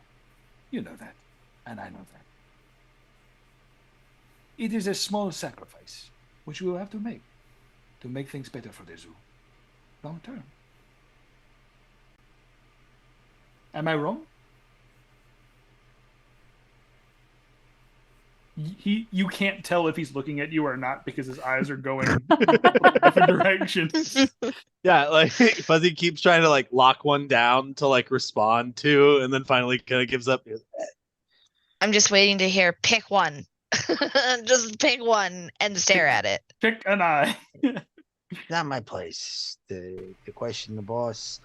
Listen, I'm on this crew. I'm gonna do what I'm supposed to do. Let's get this done. If that's what we're doing. Where would you like to go? Would you like to go with me? Would you like to go with me, or would you like to stay and move dynamite? I definitely would rather be away from the dynamite, so. Okay. You can come with me then if you like. He goes to the others. As we go down the tunnels, we will keep watch. Cause distractions if you need it. The like. But do not worry. You are in good hands. And he'll start making his way down the tunnels. Before you depart, there's two pieces of information that you realize, discover, what have you. One is when you're pointing to the middle part, where you've said, spread it out around the perimeter, and then the rest of it can go right here in the middle. That's where it's supposed to go. You realize that is in the heart of where they are setting up the chairs for the gala tomorrow evening. Oh no, okay.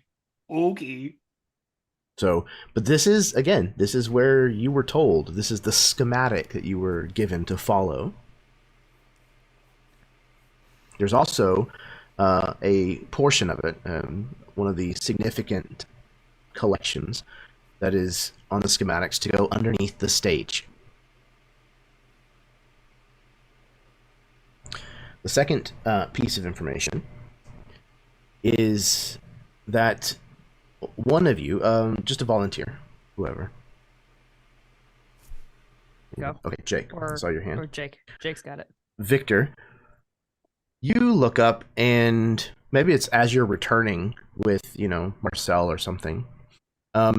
You look through the fence as you return, and you spot none other than Mr. Tiger Zabrino walking into the enclosure, shaking hands with people who are gathered here. He's easy to spot because he wears a black and white striped suit that is very fitted and tailored to his physique. But even more so, it literally repeats the pattern on his body because he's a zebra. One of his eyes, his right eye, is milky white. And the eye all around it is all scarred. And you know that the story, at least, goes that he lost the ability to see out of that eye and got those scars when he fought and killed a crocodile in order to gain his position as the head of this family.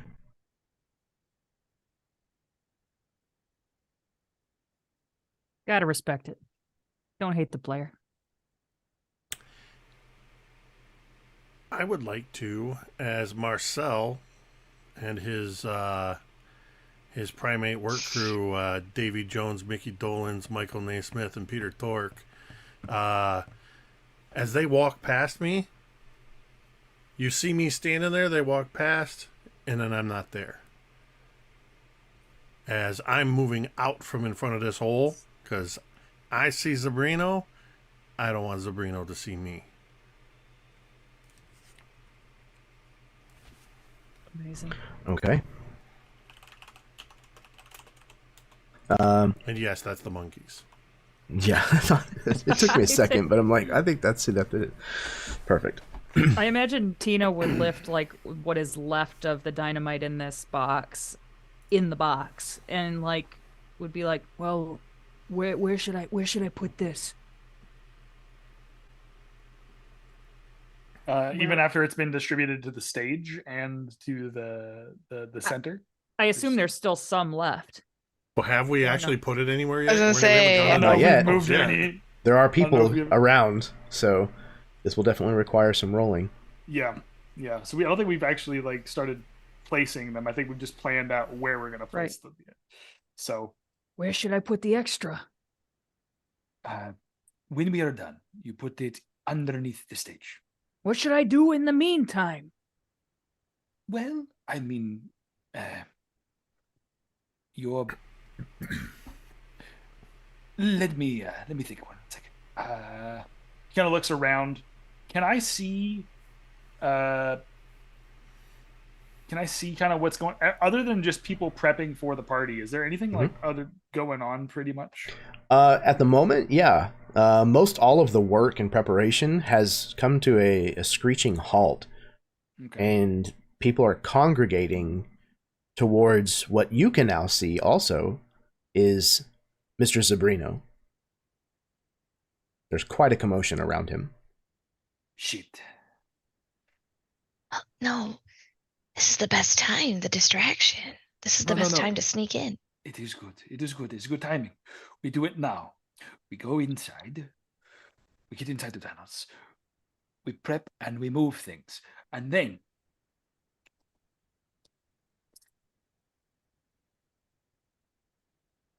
I'm trying to think what to do with the bear.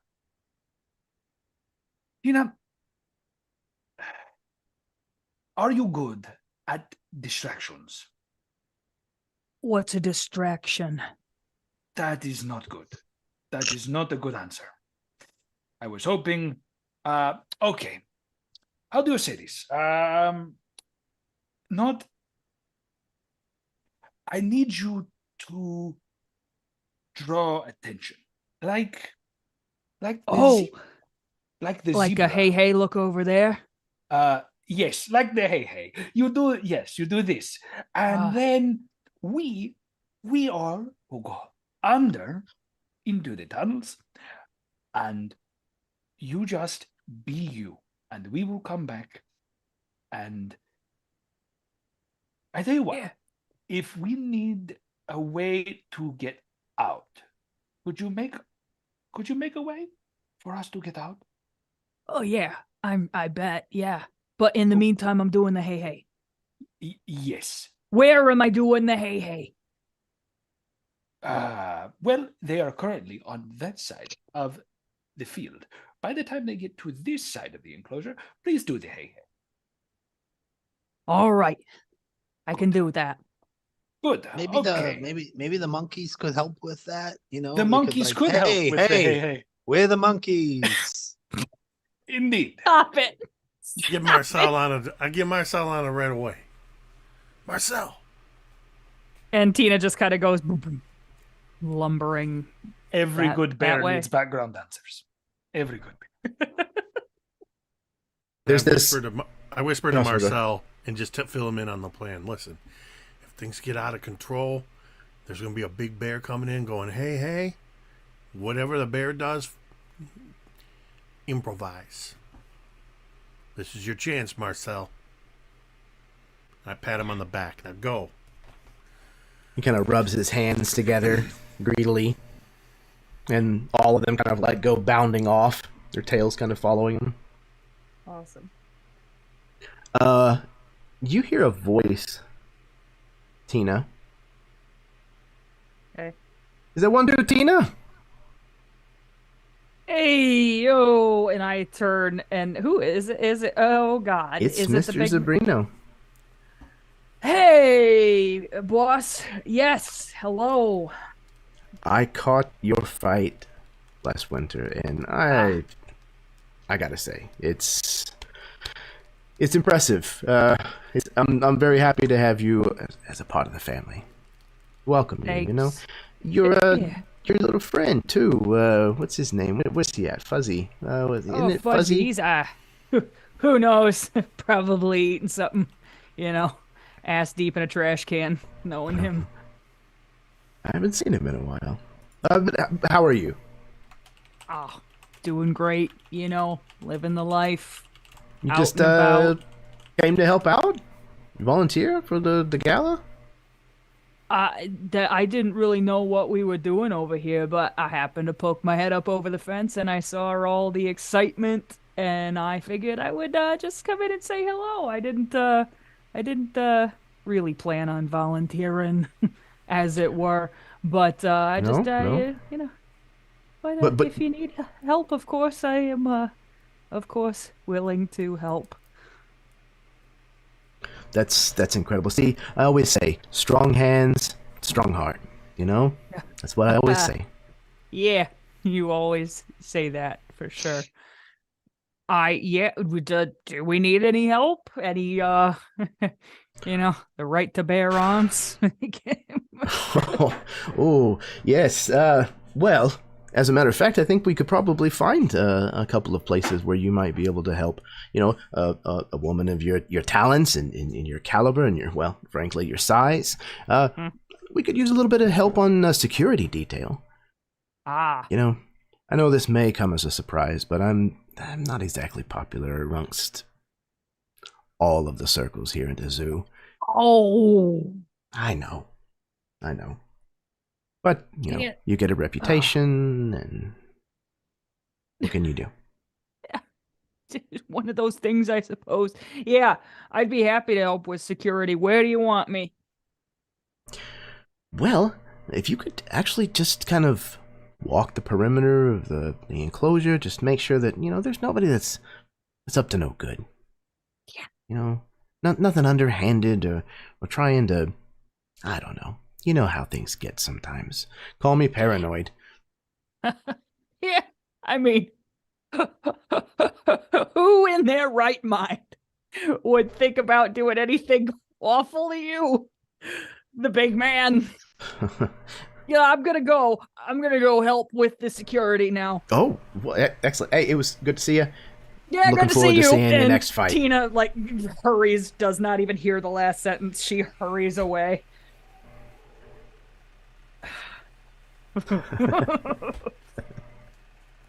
Mm. And yeah, Tina kind of, as she's like patrolling the perimeter and just trying to do some deep breathing exercises, she kind of realizes that this is sort of advantageous because if she's keeping guard and she has to make sure that like the gang can get in and do what they need to do, this is good. So she's kind of just walking around the perimeter.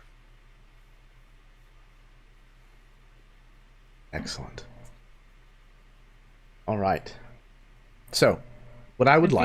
Feeling a little guilty because she kind of likes, you know, from a mammalian standpoint, she's a big fan of Zabrino. So, Sabrina yes, the Teenage Witch is awesome. Yes. Okay, so we're going to get rolls from each one of you who is hiding the dynamite. Let's see what kind of rolls that would be. Who's actually physically hiding dynamite? Is it just a ghost? no. I mean, I can hide dynamite. Fantastic. I can also Ghost hide is the very dynamite. capable. I mean, I would have gone with you, but Your 3 toes. Your 3 toes, hey? tree toes. Okay, 3 so it toes. sounds And I like might be able to Ghost... break off a couple of the monkeys to help, but I got thumbs. Visible thumbs. I got a prehensile tail, so I can use that to my advantage. Oh, at least it's the tail. Hey.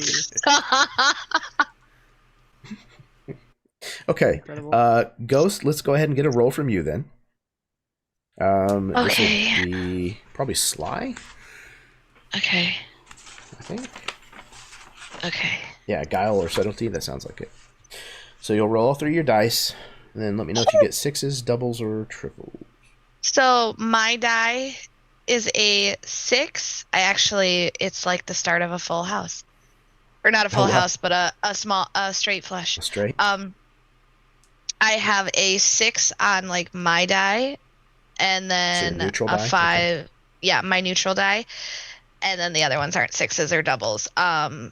Total for my neutral and my ally die is 11. 11 total? Yep, because I That's with have your a Sly added 0. in? I have Okay. a 0 in Sly. Okay. the raccoon has a 0 in Sly. Yeah, it's I not a thought that minus was one. weird.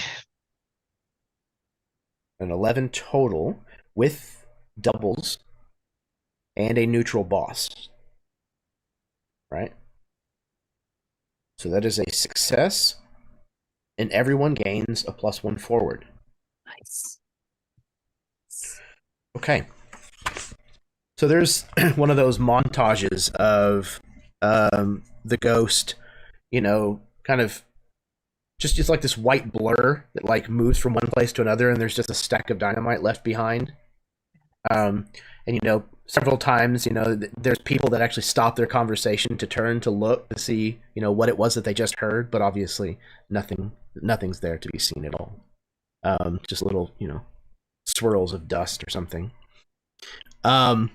This happens, you know, over and over again in probably more and more ridiculous circumstances. You know, at some point the ghost comes in from the ceiling, you know, and places Yes. one down and then like Awesome. rises back up kind of shit. And you finish with this task. You lay the last bundle beneath the stage, right underneath the feet of Ms. Pan as she is finishing addressing this group of people. You run the fuse cords between each of these sticks of dynamite and tether them to the centralized location where you were instructed to do so that they may be detonated at a later time. When you all reconvene back together again, what are you doing? Oh my God, Fuzzy! I almost got pinched. If the big man, he saw me and he talked to me and he was saying, "Oh, he knows somebody's out to get him. I think he knows." Of course, he knows somebody's looking for him. Somebody's always trying to get him. He's the big man. But I think he says he wanted me to run security, like tonight, specifically tonight, because he's a little worried that somebody's yeah, I don't know, looking at him to whack him or something. I think he knows.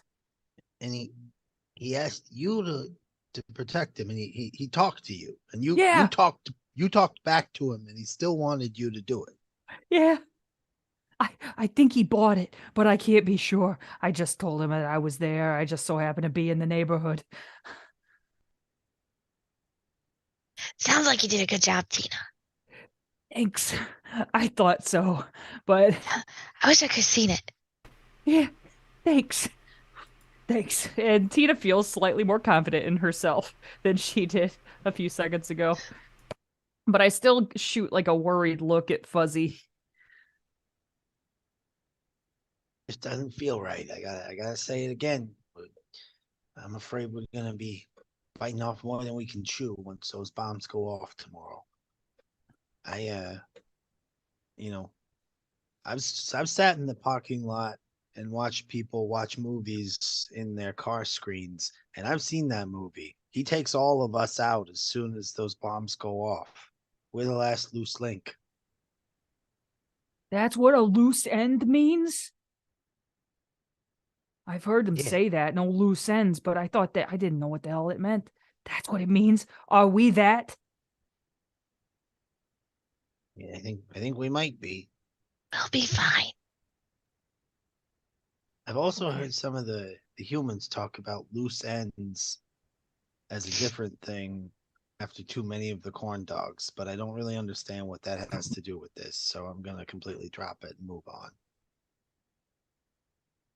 Eva looks concerned and kind of is looking like conflicted at the ghost and at Fuzzy and kind of at the others as well, and she looks conflicted. And kind of all the while is looking at Fuzzy for like cues kind of on what to do next. Do we know who all is supposed to be at the party tomorrow?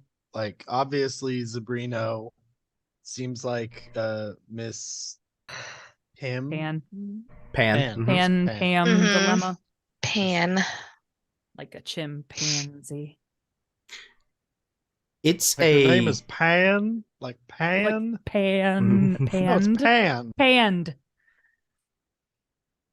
you know that it is going to be like a zoo wide like celebration. So there's people from all over the zoo who are going to be there. Well, again, not people. There's going to be representatives from all over the zoo that come. Now, as far as you have heard, none of the other bosses of the big families are going to be there except for Mr. Zabrino. They don't tend to do social events together unless they kind of have to. But there will definitely be people from their families that make an appearance.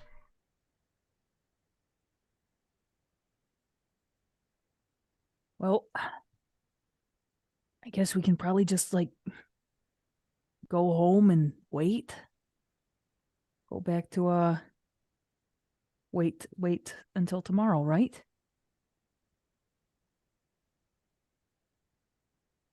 What else is there to do tonight? Anything? I mean, at is the very we're least, too we far gotta in let now. Drago know the job is done. Think he'll fucking find that out tomorrow, wouldn't you say? I think he'd like to know that before tomorrow, Can't, so he Fine. knows he can count on us. That Can't we we did the send- job. can't we send the eyes? And you literally watch her with her tiny little clawed fingers. Her fingers just go in different directions. I was gonna say the eyes. The eyes. I mean, that's a good idea, and I could go with Peepers. If you want to tell him, you tell him. I have a date with a whole Lowe's bucket of blueberries that they left in my enclosure today. I'm going home. Oh, can I have a blueberry? Yeah, you can have Yes. one blueberry. And I'm fine with Tina just starts lumbering back towards her enclosure. You just see the ghost just like quickly scampering after her. Yes. Like a Yoda backpack on top of a Yes. Yes. If the ghost wants to hitch a ride, Tina Yes. will not protest. She will Fuzzy jump is right The up big there. furry tractor. Fuzzy is like checking like the garbage cans around. He's like, I would be willing to trade you 4 pretzels for let's say 5 blueberries. It's a trade. Let's go, Fuzzy. As they're heading off, I'm just going to look over to Peepers. I think we should go tell Mr. Drago that the job is done and that he can count on our crew. Agreed, Fritos. I like you. Listen. And I look around. Everybody else is gone. Yep. I think we need to be careful of the squirrel and the bear. The squirrel and the bear. Yeah, the bear's kind of like that. I don't. What do you call it? The clay. I think she just haven't really taken shape yet. You know, I think the right sculptor get in there and kind of mold her a little bit. We might be able to pull her away and get a little more loyalty. She seems a little undecided, but that fat little squirrel, I gotta tell you, he keeps. We're doing a job for Mr. Drago, and the whole time he's worrying about Zabrino. You know what I'm saying? Now that it's just the two of them, like away from the rest of the crew and away from the dynamite, you see this little like chameleon just put a cigarette like in his mouth. Meanwhile, I'll light it for you. Yeah, like meanwhile, the tongue on the other side just shoots out and grabs a fly in the middle of the air and pulls it back in.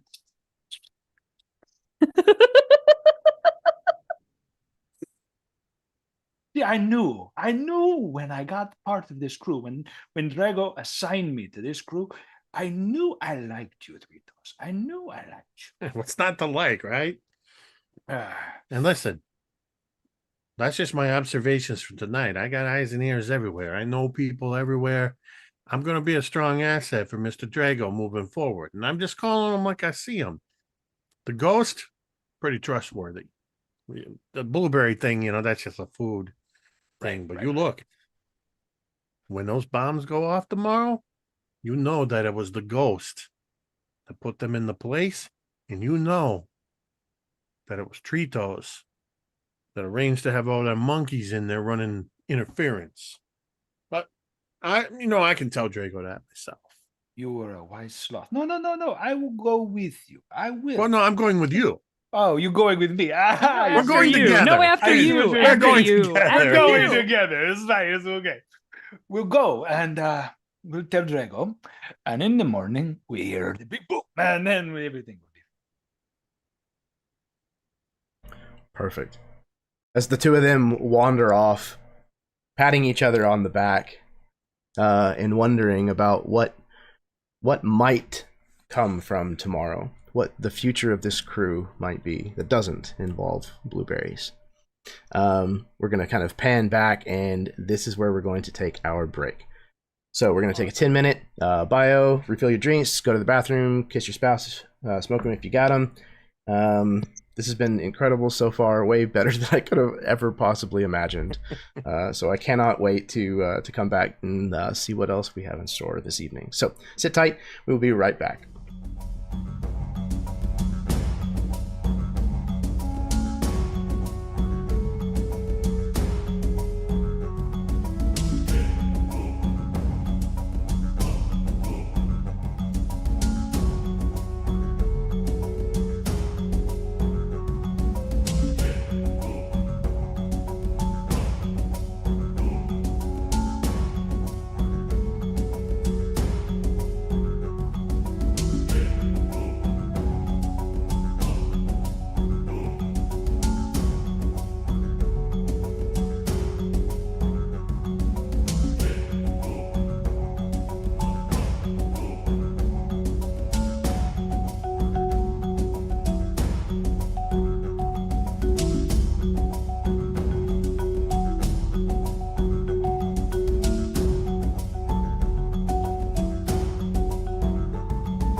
Hello, everyone. Welcome back to the second half of The Hand That Feeds You.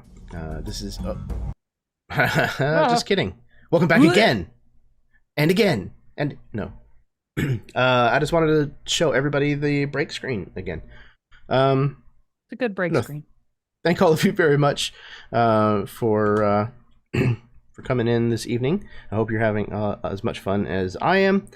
I'm really excited to get to the second part of what we have this evening. This is a Zoo Mafia playtest. Again, you can find the quick start rules and sign up for the newsletter at the link down below, or go to zoomafiarpg.com. Sign up. This has been an absolute blast so far. So, if there are no further questions, then let's get back to it.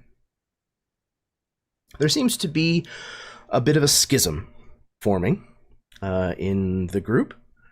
There are 2 individuals on one side, 2 on the other, and the 5th who has remained a little more like Switzerland, kind of neutral. So, as 3 of the characters return back to Tina's den to negotiate blueberries, Victor and Peepers head back to check in with Drago. It takes a little while to get a meeting with him, but you're not made to wait indefinitely. And eventually, you are brought back into his office and seated before him. There is no violin music currently, though you can see it sitting not far away. He sits behind his desk, again, his yellow, several-foot-long tongue flicking in and out of his mouth, almost like a separate creature entirely. So, you have some information for me, yes? Si, senor. The gifts that you wished to be dropped off, they were dropped off. And as far as I'm aware, Wonderful. we were not spotted. So it sounds as though Sabrina will get his Scala. It will be such a wonderful way to go out, wouldn't you say? With a bang. Yeah. Yeah, that's definitely, we made sure that everything was put in its place.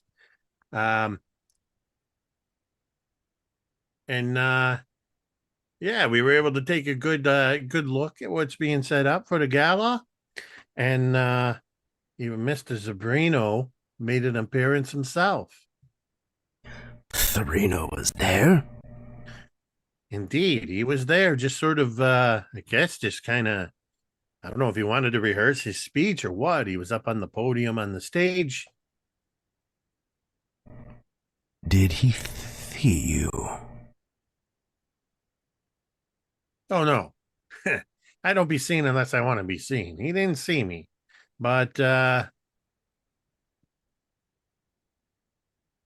I'm going to be honest with you, Mr. Drago. I think we need to keep an extra set of eyes on some of the people in the organization. That's all I'm saying. Sabrina took a saying we have a mole? Well, as far as I know, we got a raccoon, a bear, a squirrel, Yes. and whatever Peepers is. You're welcome, Jacob. I didn't see no moles there. I'm going to be honest, but I'll keep an eye out for them. Oh wait, I know what you're talking about. Sort of the figurative mole, not an actual mole. I wouldn't say there's any moles, but more of a. Well, there's some maybe a couple of the party that are less certain in your ambitions, is all I'm saying. Not me, to be clear. 100% Team Draco. Someone spoke out against me. And it was a little bit of speaking out against you, a little bit more speaking in favor of Zabrino.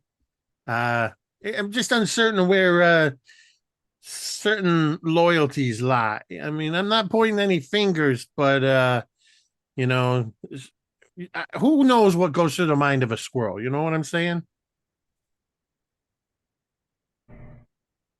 His claws kind of rake against the wood of the desk, kind of leaving little furrows behind. You know, I had my doubts whenever I was asked to bring that squirrel on board. I did it because Sabrino had some soft spot for him. You see, that's the problem with Sabrino. He lacks the killer's instinct. It's the problem with being prey. I think at that point, Peepers pipes up. That's right. That's right, boss. We are cold-blooded killers between you and I. Oh my God. Good for you, Chad. I'm proud of you. I tried. Thank you. Pat on the back for myself. The biology major in me appreciates you so much right now.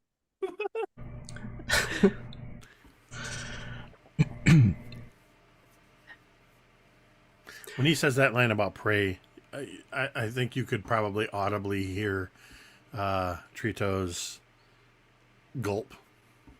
Mm-hmm. And when Peeper says that about being cold-blooded killers, I just sort of reach up very slowly and sort of scratch my head with my 3 very sharp claws.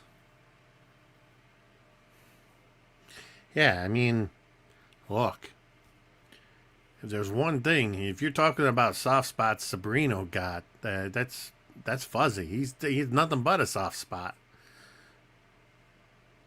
I mean, I thought it was a little odd to have 2 people of our specialities. But I see what you was doing, Drago. You had your doubts, and so you stacked the deck. That's why I like you. And if you need an ace in the hole, I'm your ace. Is this going to be a problem tomorrow? I'll make sure that it won't be a problem. Excellent. You do that. If anything goes wrong, well, I won't have any further need of your services. But I will keep eyes on the situation. Do not worry. if tomorrow's gala goes off without a hitch, then as I said before, you'll both be made men.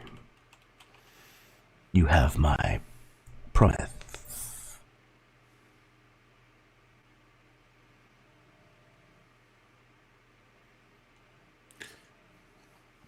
I just give him a very self-satisfied, smug sort of smirk. Just sure of my position with Drago now. All right. We pan away ominously to the desk fan as it casts a spinning, spiraling shadow on the wall behind it in beautiful noir detail.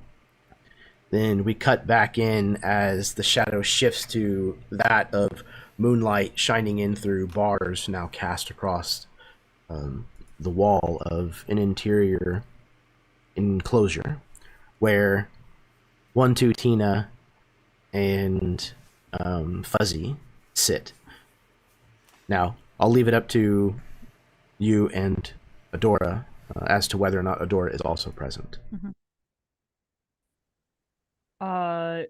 I would assume Adora, you're not a zoo animal either, are you?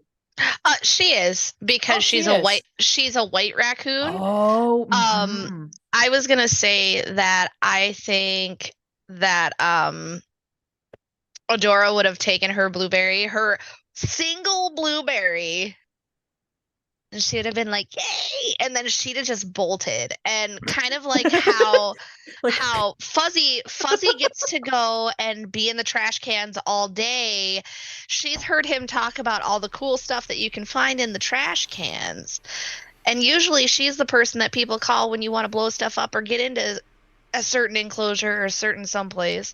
She doesn't have time to look in the trash cans. She got done early. She can look through trash cans on her way back. So you just hear lots of rustling in garbage cans. Yes, after the crowds have ceased. I can't get over it. It's perfect. All right. And I imagine Tina has accepted the trade from Fuzzy, but is pretty openly sharing her blueberries, and they're just kind of sitting and talking at this point. And I imagine there were a couple of hands of very boring two-person poker being played for the blueberries for a little while. But then she's just kind of like, I don't know, Fuzzy. I don't know if I wanna go behind the big man's back. He's always been pretty good to me. There was a reason I decided that I wanted to come with you today and do this blueberry game. Those two, they're fully on board with this Drago plan, but I don't think I can go through with this. I think we've gone about as far as we can go while still explaining our involvement in the whole thing. I think we need to go to the big man like right now. I think we need to go to him. We need to let him know that tomorrow things are going sideways either way. Yeah. Maybe we can explain away, we just had to go along, otherwise they would know we were onto them. Yeah. Yeah. And then, well, we probably shouldn't point out that we were outnumbered because I count for like several animals, Yeah, I think we should definitely go with more of a. It seemed like it was the best idea not to let them know we were on to them, Yeah. so that they couldn't. So we cover it could up, sneak sort of away. angle. Yes.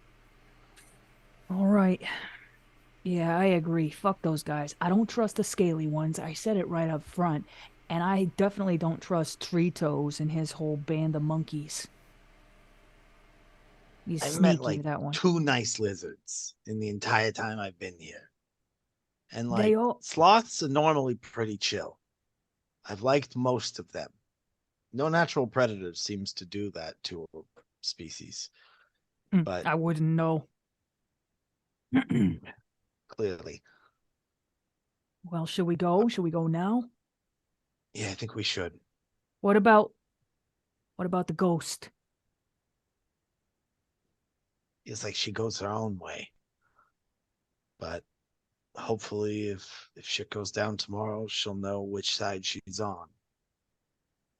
And maybe she'll just vanish. Might be best. I wish I could, but it can be a little hard for me. Well, hop on. And yeah, Tina would just I imagine very much as the title card suggests, Tina literally just like goes to the bars every night and like gets out and then just like pushes them in to like so she's like, all right, and just like pulls them apart again and like squeezes out. And she goes, oh, and she goes back in and stuffs her mouth full of blueberries for the trip, and then just kind of like lumbers back out again. Yeah, Fuzzy will definitely grab like 3, like on the inside pocket for the road, just like eating it like an apple. That's awesome. So I would go. Would we know where to find Zabrini at this point? Yeah, absolutely. Could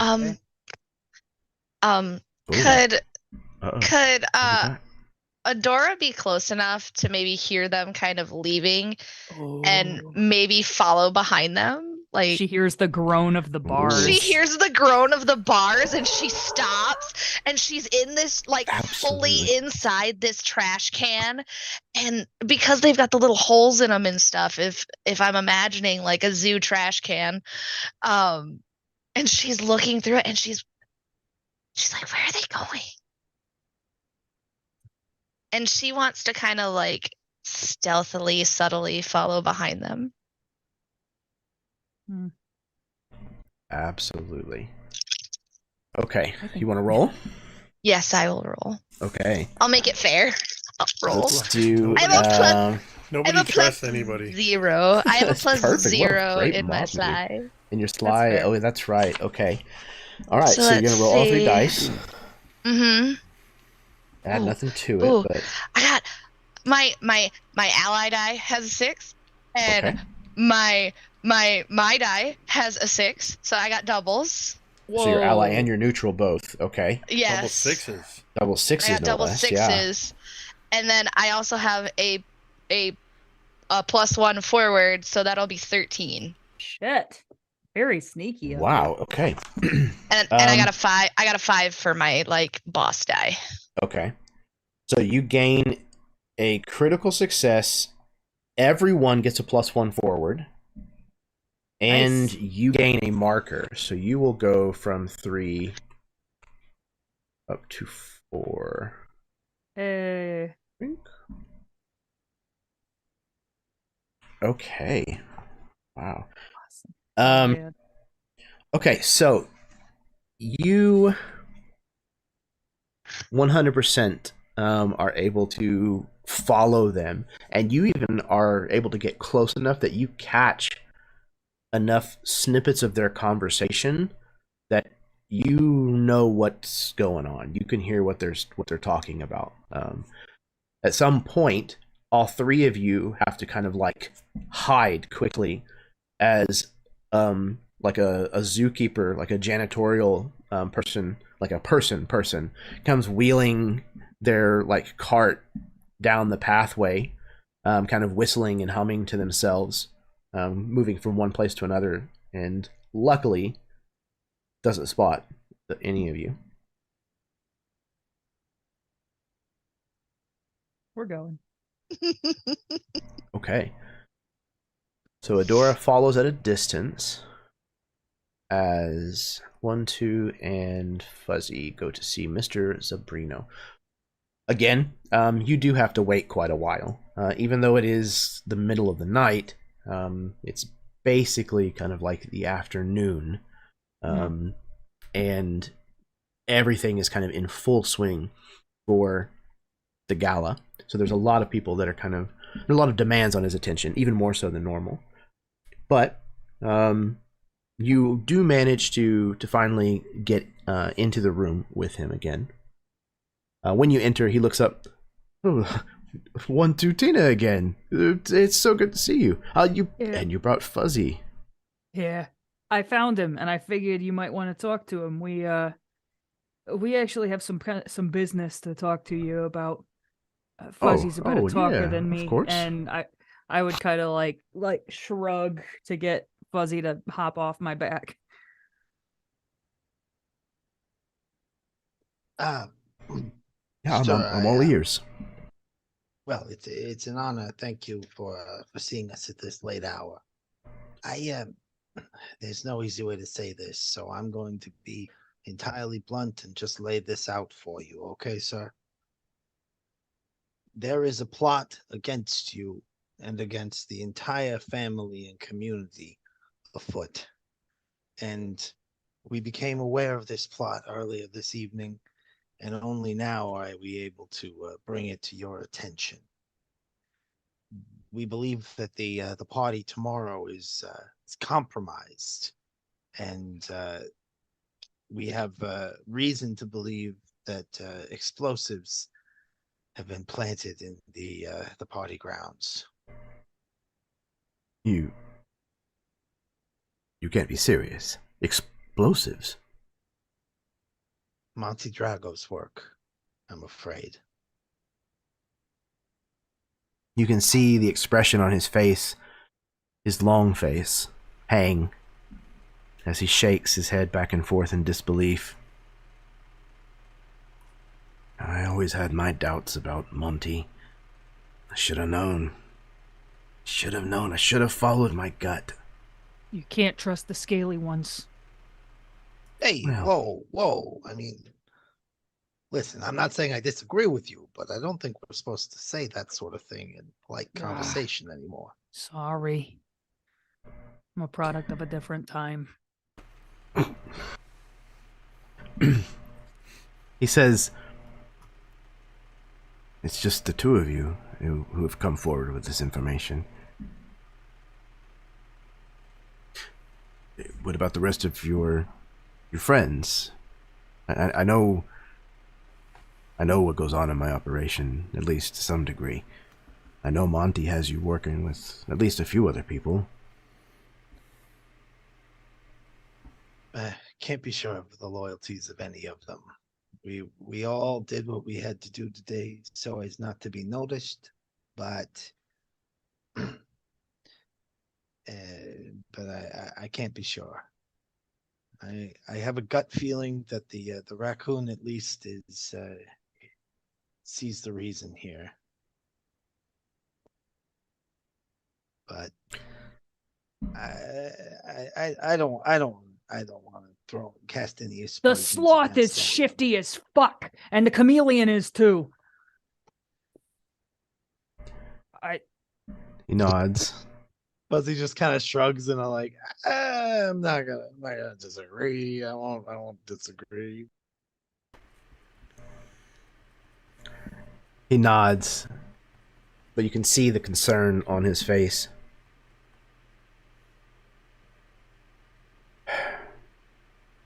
Something you always gotta be careful of.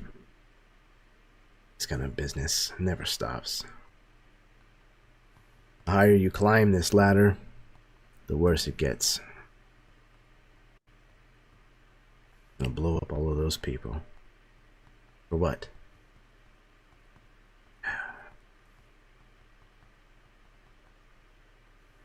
I appreciate you bringing That's this the other information thing. to me. I didn't want to blow up everybody either.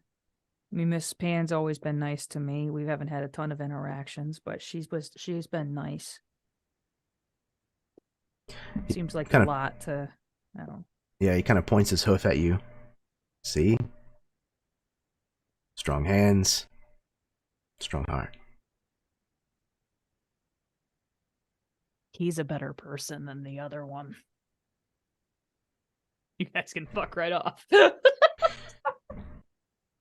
We're making the Paragon choice.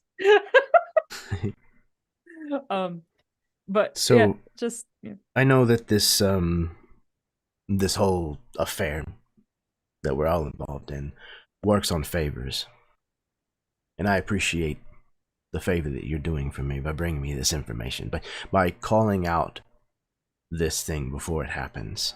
I know it's not easy to turn in friends, people that you've trusted. So I appreciate that. I appreciate what you're doing for me, what you're doing for the Zabrino family, what you're doing for all of us here at the zoo. And if we can bring a stop to this, and there's not innocent blood spilled, and we can bring Drago to our form of justice, there may be a place for you within my organization.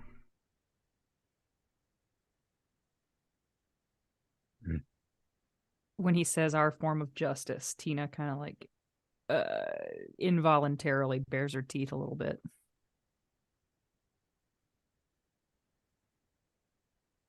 And just shrugs. Be like, what should we do? Should we go along with him and then should we bring him to you? What should we do? I'm not much one for plans. So first things first, we got to figure out where all of that dynamite was put, and we've got to make sure that this is safe. We can't have explosions going off when there's innocent people around. Oh, Like an Easter egg hunt? His ears kind of pivot. He looks confused for just a second. Yeah, kind of like an Easter egg hunt, I guess, in a way. I'm very good at finding. I bet you are. Well, is there anything else that you need this evening, or I can have people that can go with you to help you find all this dynamite. But if you think that you've got it under control, then come back and tell me when it's done. Maybe one or two to watch our back in case Drago gets any ideas. You never know. He's shifty. He might be watching the grounds overnight. What about those coyote boys? I hear they got real good sniffers for things like explosives. All those He'll canines. nod his head. It's not a bad idea. I'll have him meet you down there. Good work, you two.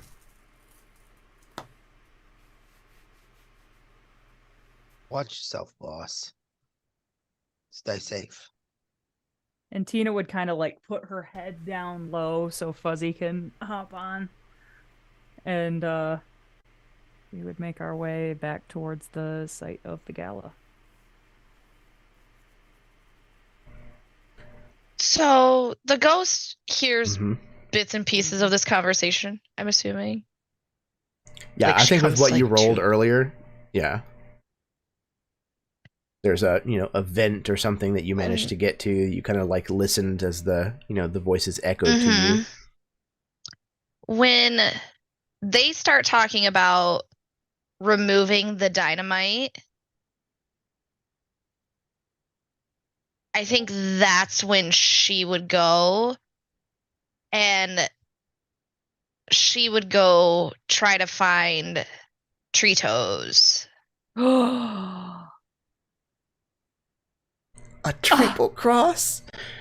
Oh, okay. We don't know what she's gonna say. You We absolutely. knew she was on the side of explosions, at whatever cost. Chaos. Sweet chaos. Listen, I told Her you I eyes was gonna turn live red. my trash panda dreams here, okay? I'm gonna be a gremlin and I am excited. Oh my god. All right then, Jake. Where is it? What is Victor up to whenever the ghost finds him?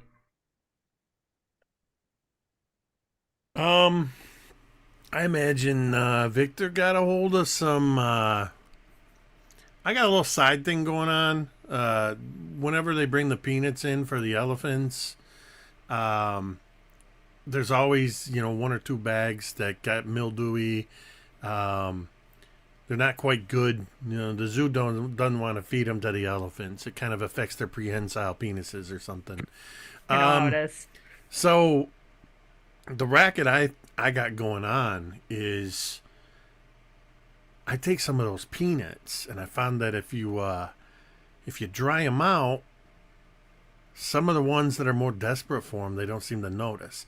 And that's what I'm using to pay off Marcel and the monkeys for the job they did earlier. So I've got these little red and white bags like the humans use when they're buying the roasted peanuts and stuff, and they're just kind of like twisted off, and I make it look like I'm paying them generous so they stay loyal to me, because it's a good chunk of peanuts in these bags.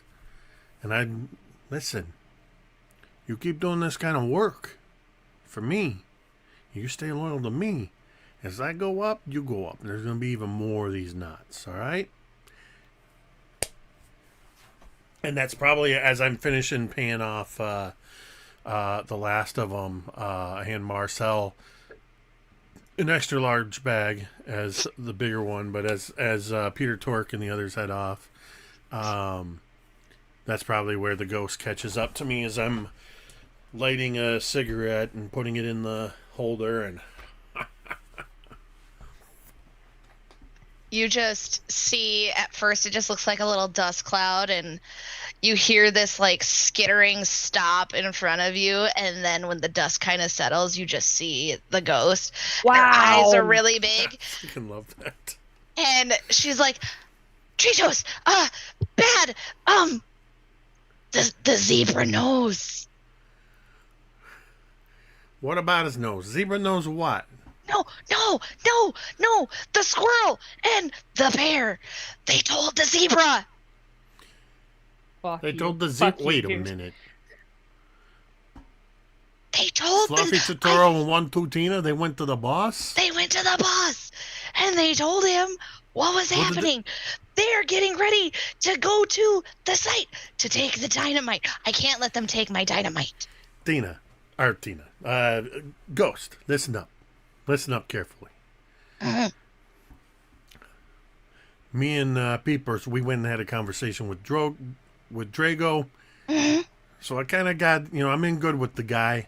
So you can take what I say as coming from Drago, all right? Okay. Now listen up. Do you think you can get there before they do? Tina's a little big and slow, and Fuzzy wasn't there when you, none of them know where you put them, so they're going to have to look for the dynamite, right? Yeah, they gotta look. Can you at least get down there and get some of it and just take it back? Wait until they go and they find everything and they take it to Zabrino.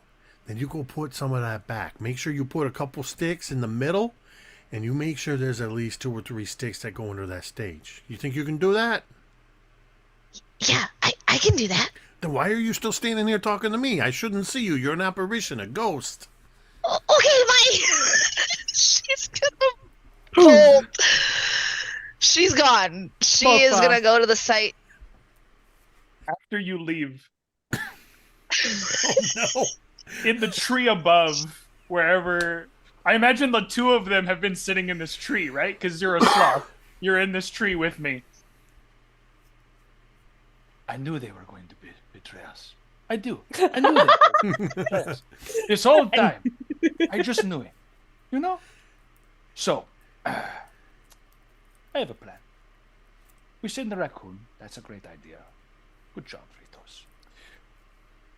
The next thing that I will do is I'm going to have to go back to Drago. I'm going to have to ask him for the iguana boys, and I'm going to have to ask him. I hate to do this because I do not want to, but if I have to call in the anaconda, I will call in the anaconda. It will not be a good sign, but we will have to do so.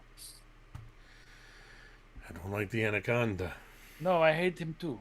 He's a bitch. You don't pull him out of you do not pull him out of his cage He's a unless you bitch. absolutely have to. There's a So- reason. There's a reason they keep that guy in a glass cage. I know, and I'm about to release him. So what does that say? I don't know if there's a tree tall enough here for me to get. I don't want to be anywhere in that guy's path. I know. You make sure, if you got to release the anaconda, you make sure he knows who he's going after. Tell him, if it comes down to it, he's never going to eat anything like a big bear. Oh, that is how I entice him. I see. Yes, yes. The squirrel, it's like a garnish on the plate. I don't know why I'm talking like you all of a sudden. No, it's fine. It's fine. You gotta like I'm working on my accent. gotta- Don't you maintain? he kind of like hangs on the tree, takes a big whiff, like a big like drag of the cigarette, and then like as he's climbing down, you see this tongue just whip out at your fur and like gives you like that like the mafia kiss, but it's just like 2 licks of the tongue on either side of your.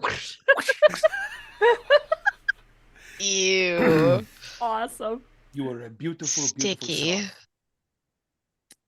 beautiful As you leave, Yeah. I just continue to do your accent. Yeah, I think I can make these work. You're learning my accents. What do I call this guy? 6 or something like that. 6 toes. 6 toes. Incredible. Oh my god. All right. We got the coyote boys coming, bitches. And I'm going after Marcel and the monkeys, just to give him a clue up that I might need him sooner rather than later. got so many pieces on the board. Okay. We so, do. We have a from lot. what I Jeremy's like, understand, oh my god, so many. When you're a jet, you're a jet all the way. You best Quick, believe make up more factions and groups of enemies. You best believe there's Don't a make us switchblade. call the fucking wolf pack. There's a switchblade in Yes. this prehensile tail somewhere. Not So the the Owlsiders. not the ghost, not the Oh. ghost bringing in the fucking wolf pack. You Yeah. guys owe me a favor. I didn't blow up your enclosure that one I didn't time. blow up the guys. I didn't Wow. kill you, so you owe me a favor. so there's like this stack of events that we see kind of like unfold in like reverse order almost, as the ghost shows up, swipes a couple of pieces of the dynamite that she herself hid so well earlier. There's even a couple of points where maybe she doesn't quite 100% remember where she hid one or two of them, and has to like come back and get them. But then she sneaks off, and then we see 1-2 Tina and Fuzzy creep back onto the site and start to remove the rest of the dynamite. Then there's this pause as they sneak off. The ghost returns and puts some of these sticks of dynamite back, specifically in the center underneath where most of the seating will be and underneath the stage. Did I get everything that was supposed to happen? I think so. Yes. Okay. You all return to your habitats for the little bit of rest and respite that you're going to be able to get before the gates will open and the visitors will arrive not long after dawn. Is there anything that is happening during the next day while there are humans here at the zoo? Yes. One thing. Remember I said that, like, if it came down to it, I'd have to release the anaconda for Yeah. this. During the day, this little chameleon makes his way out of his enclosure down through the rest of the reptile exhibit. And I imagine that there's like this small little face-to-face with a massive anaconda. And he just like taps the glass. It very slowly but deliberately kind of moves and makes their way towards you.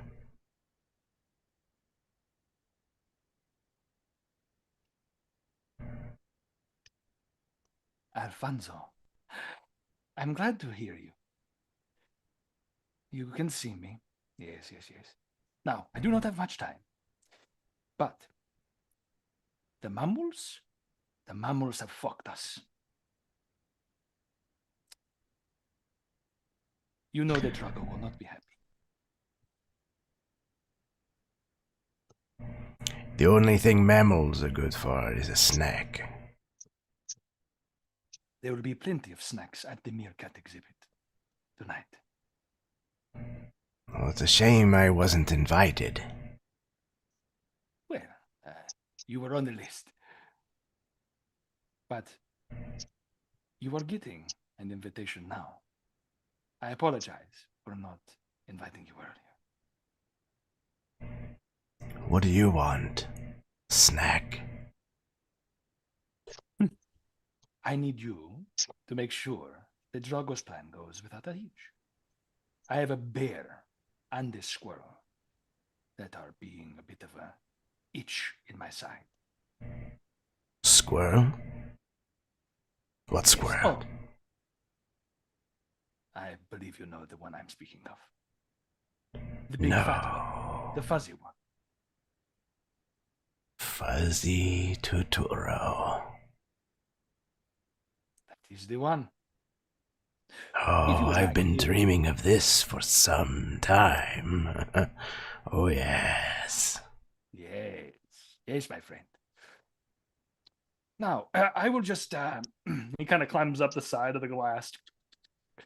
I'll just remove this latch here.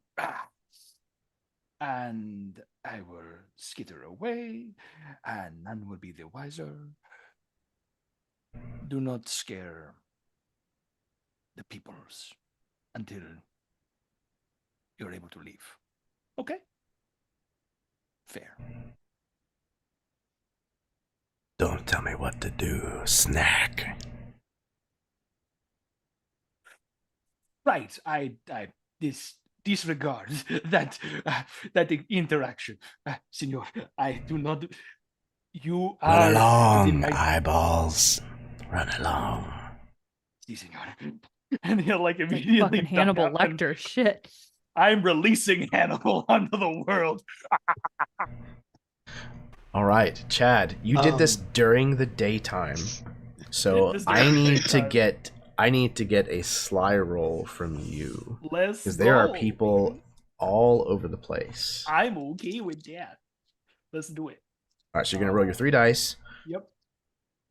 And let me know if you get sixes, doubles, or triples. I got no sixes, Okay. no doubles, but I got Okay. a total of 5, 6. That'd be an 8 altogether, I believe. 8 'Cause if I'm altogether. adding it correctly, yeah, with my sly. Yep. Oh, and I had 2 Okay. forwards, so that'd be 9 altogether, right? I had 2 forwards that were saved up that I haven't used yet, Okay. so that would be 9 altogether. 9 And I have straight that up. one ongoing, right? I do have one ongoing that I can use in a scene of my choice. So I'll move Oh. that. Yeah. Okay. Because I got that So- from the like of the back of your hand at the very beginning. Nice. Okay. So that totals out That to makes it 10. total to 10, yes. All right. So that is a success with no doubles, no boss That's dice. what I Okay. Cool. So there's, I imagine, like one point where you're about to get spotted. You are spotted by a little child who's holding a balloon in one hand and their parent's hand in the other, looking at you crawling across the glass of this snake cage, having just flipped the pin on it. And her eyes are like as big as yours as she's staring at you. And she's pulling on her parent's hand, trying to get their attention.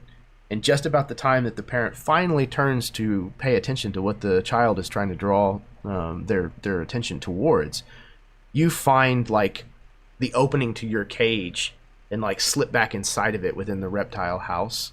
Ooh. Thankfully, it's in the same building.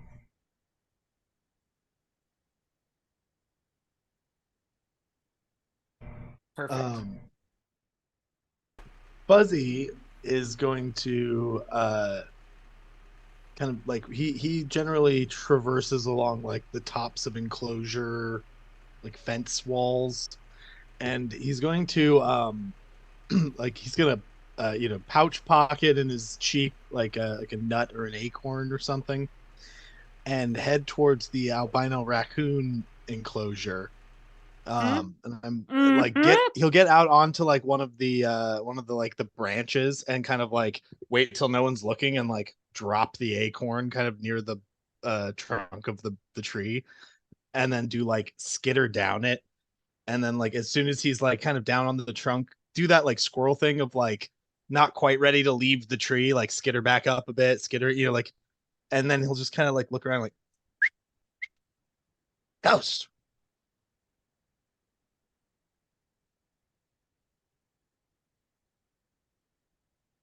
You're muted. Oops. I think you just see the ghost in this like very shady spot. And she's sleeping. And when she hears the whistle, you see her ears kind of twitch a little bit. Then she hears her name and she lets out a yawn and she looks kind of irritated. What do you want? Listen, I don't know where you're falling down on all this, but I just wanted to put it out there.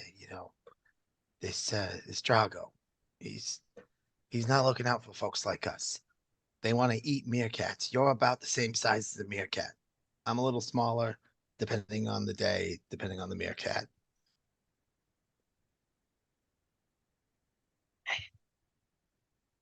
You woke me up for this. I don't understand what you're doing. I'm saying at the party tonight, I know you want things to go boom, but that might not be happening. And if it doesn't, Drago might be real mad, but maybe Zabrino's going to be real mad too. I think, just saying, maybe you should side with the warm bloods. What have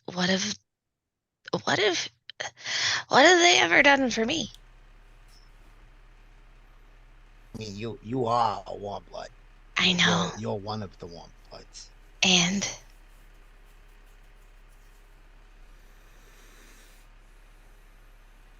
Right. Okay. So it sounds like you might have some sort of self-hating complexes. Listen, I am seeing this penguin.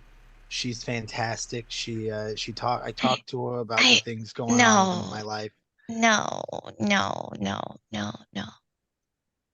You do Okay. you do realize that there are as many of the cold-blooded ones that'll eat us as there are of the warm-blooded ones that'll eat us. Yeah, but the warm-blooded ones are more civil about the whole procedure. These cold-bloodeds, they're really upfront about the whole "we want to eat the prey, hiss hiss" sort of thing. But That's all I'm saying. but so are the warm-blooded ones. In all honesty, if I really wanted to, you'd make a great meal for me. Yeah, you're welcome to try, but You're nice and fat and plump. It'd be really nice. All right, we try. I don't choose sides. And he's just gonna leave the acorn, skitter back up the tree, back onto the branch. You can take your nut back. And she just kind of curls back up into a ball in her shade. Incredible. I'll leave it.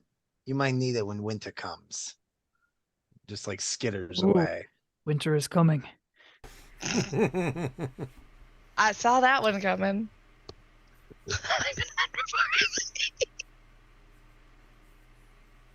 That's funny. That's funny. Fantastic. Wow. Okay. So,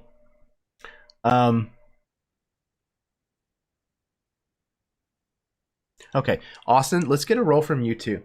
Typically, it's not going to be something that would be out of place to see a squirrel roaming around the zoo during the middle of the day. It wouldn't be something that a lot of people would necessarily normally pay attention to. However, you are the kind of squirrel that typically gets a lot of attention. Okay, so with my forward, and it's sly, right? Yeah, sly roll. Okay. That is going to be 9 with a 6 on the enemy die. 9 with a 6 on the enemy die. Okay, but no doubles? No doubles. Okay. I think the boss die only triggers on doubles. According to the chart, that's kind of what it looks like. So I think that will be just a 9 riding then, which is a success with a consequence. Okay. All right. So there's a family that spots you, and they begin immediately trying popcorn. And I got a notice that said OBS had disconnected. Hopefully it's still running, but I'm like waiting for the negative consequence. Like, hell yeah, I'll take the popcorn. Fuck yeah, popcorn. So yeah, it kind of starts to draw a bit of a crowd. You are absolutely noticed, and they even like take a few pictures with you. So your marker was a success though. So okay, no. Okay. Okay, so yeah, your marker will stay at 3. You managed to not pull off any abnormal behavior while they were doting on you, feeding you popcorn, and taking your picture. Yeah, I'm like over full now though, because I had to like keep eating the popcorn to like look, to like not draw attention in a negative way. So I'm just stuffed, like, oh, so much. That's too much. Okay. Somebody is throw away a hypoglycemic. slushie.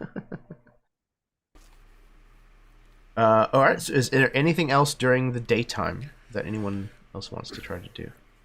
Tina knows damn well that she should stay put. People would notice if a bear was out of the enclosure.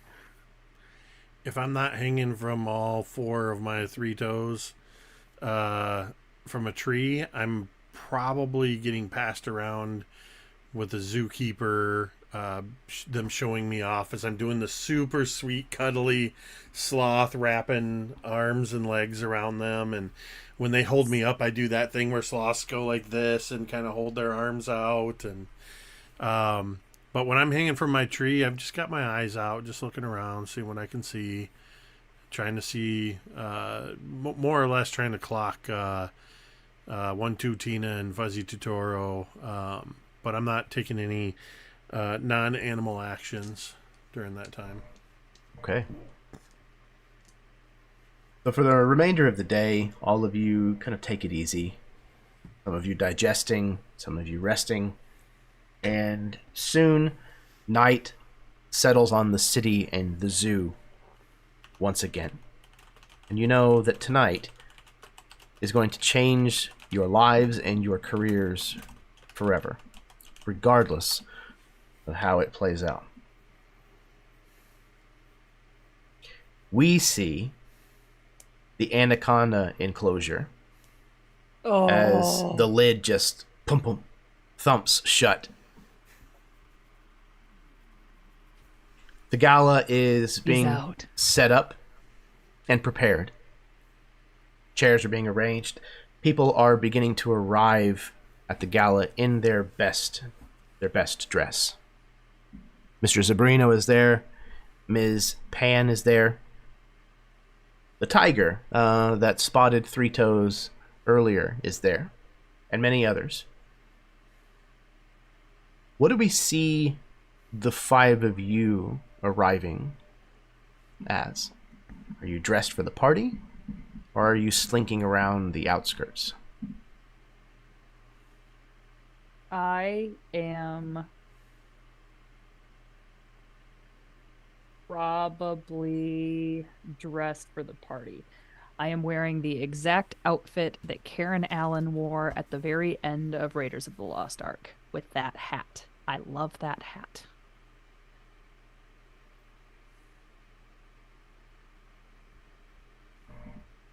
Fantastic. I am there. I have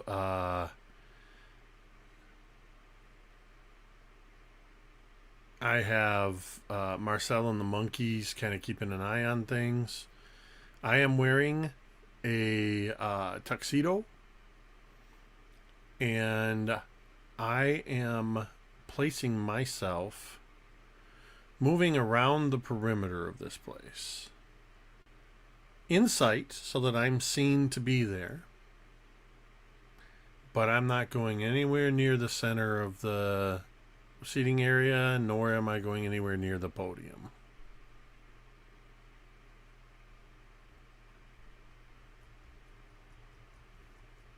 Yeah, I think Peepers is also kind of on that same game. So you see that Peepers is kind of, he comes in and he's dressed in like these high-waisted slacks, this like very nice button up. He's got like a newsy cap on the top of his head, right?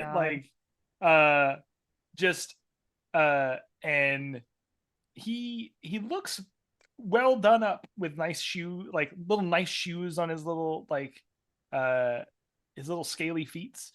His tail kind of curled up in the back, but as soon as he gets there, he makes it well aware that he's physically there, and then it's almost like within 5 to 10 minutes of showing up, he vanishes into the crowd.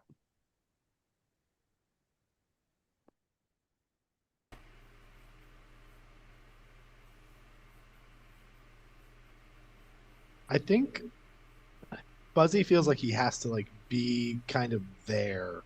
I think he's still paranoid that he might have missed any of the like the dynamite. So he's trying to like blend in and not be obviously searching, but like occasionally he'll just kind of like, lean down to like retie his shoe and like lift up like a potted plant and just be like, okay, just like check under it. Just kind of trying to make sure, but keeping an eye on the big man and where he is as soon as he's here. Like once Sabrino's here, I kind of want to just like keep him in sight and see if I'm also trying to see if Drago shows up at all. I believe that the ghost would be wearing very much like a pantsuit, something that will be easier for her to move in. But it's also something that she would normally be seen in. She's usually always wearing a vest and pants anyway. And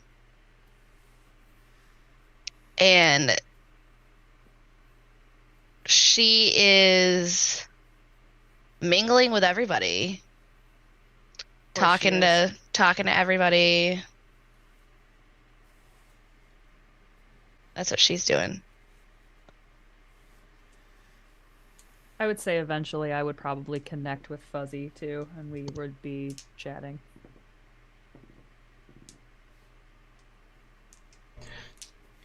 All right. So Zabrino is absolutely here. You know at some point that he's going to be on that stage at the podium addressing the gathered partygoers here. You also know that the chances of Drago being here are pretty high. That where you truncated all of the fuse lines for the sticks of dynamite was in a space that was kind of off to the side, away from any of the dynamite placements. And if the ghost happens to go check that area, you would see that there is now a plunger that has been affixed to all of those fuses. So it is wired now. And Drago is definitely making an appearance, at least.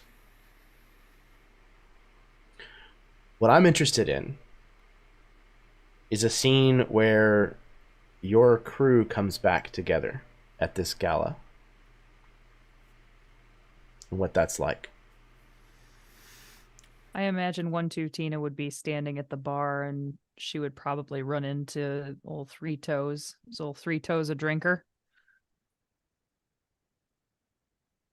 I think you see Three Toes. Three Toes comes up next to you and says to the bartender, "Line up some shots. Do a shot with me, Tina. Now, let's do 2. 1, 2, right? Make it 4. And Tina would kind of smile and keep him like in her sight. She doesn't turn her back to him, and she does one and then she does the other. And it barely even scratches the surface because she's like 600 pounds.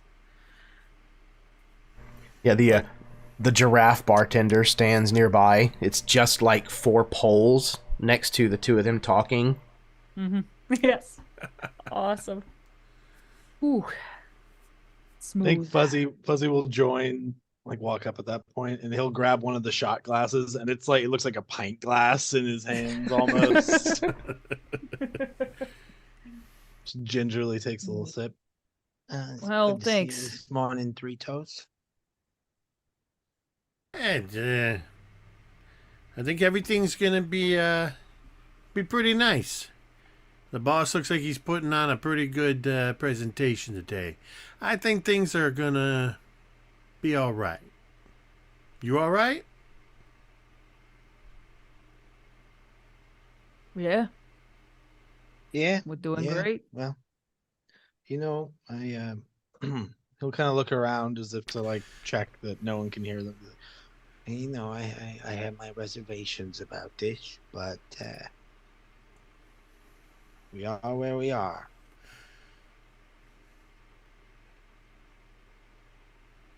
I would like to use my other ability.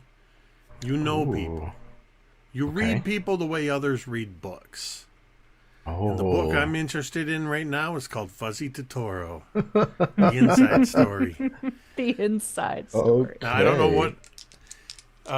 yeah, I guess I roll and it's plus magnetism. 1 to 6 gains a negative forward. 7 to 9 gains 2 holds. 10 plus gains 3 holds. Oh my I'm still holding a hold. Wow. Okay, yeah, you sure are. I was All right, literally let's see. just about to try to do the same thing to you, so. Two grifters grifting on each other. I Yep. love it. It's a grift off! It's a grift off. Okay, I got a 6 on my ally die. Okay. No doubles, no other 6s. A 2 on my neutral. So that's going to be a 6 plus a 2 plus a 2. For magnetism is 10. However, my next in line forward is a negative 1. So that's going to knock that 10 down to a 9. Which still puts me in the gain 2 holds area. All right, so yeah, it is a success with a consequence, and you gain 2 holds as well? That's what it says, yeah. Okay. Fantastic. Success with a consequence. You can tell by Austin's posture that his roll was also good. I think. He's like, Okay. I didn't roll yes. yet. So Oh no! Shit! Oh, you seem Sure, confident. because I was going to do that. I think you're able to recognize the truth in what Fuzzy is saying and the way that he's acting. I think that there's definitely enough to be suspicious about there. I'm going to do the consequence as a forward on Fuzzy's opposing reading you roll. Interesting. That's a good adjudication, zookeeper. Okay, well that would make it a 12. Ooh, okay. No So- doubles, no 6s. No doubles or That's sixes. more than a 9. Then that's a critical success, which means that, Fuzzy, you also are able to tell that there is something afoot with 3 toes. You know that scene in the Good, the Bad, and the Ugly where they're all like looking at each other? This just feels like in a noir movie. This feels like the moment where for whatever reason there's suddenly just a band of light on each of our eyes as we're looking at each other. Yes. I see this as like almost like the scene from Heat with Pacino and De Niro sitting at that cafe. But it's Yes. so fucking tense because they both know exactly what's going on, and they're constantly like trying to out innuendo one another about, you know, whether they know more or not. Yeah, that's Since it happened a what's in my while mind. ago, the last spoken line was, "Well, we are where we are." I will say, speaking of where we are, where's the chameleon, and where's the ghost? And I would be looking at 3 toes for a response.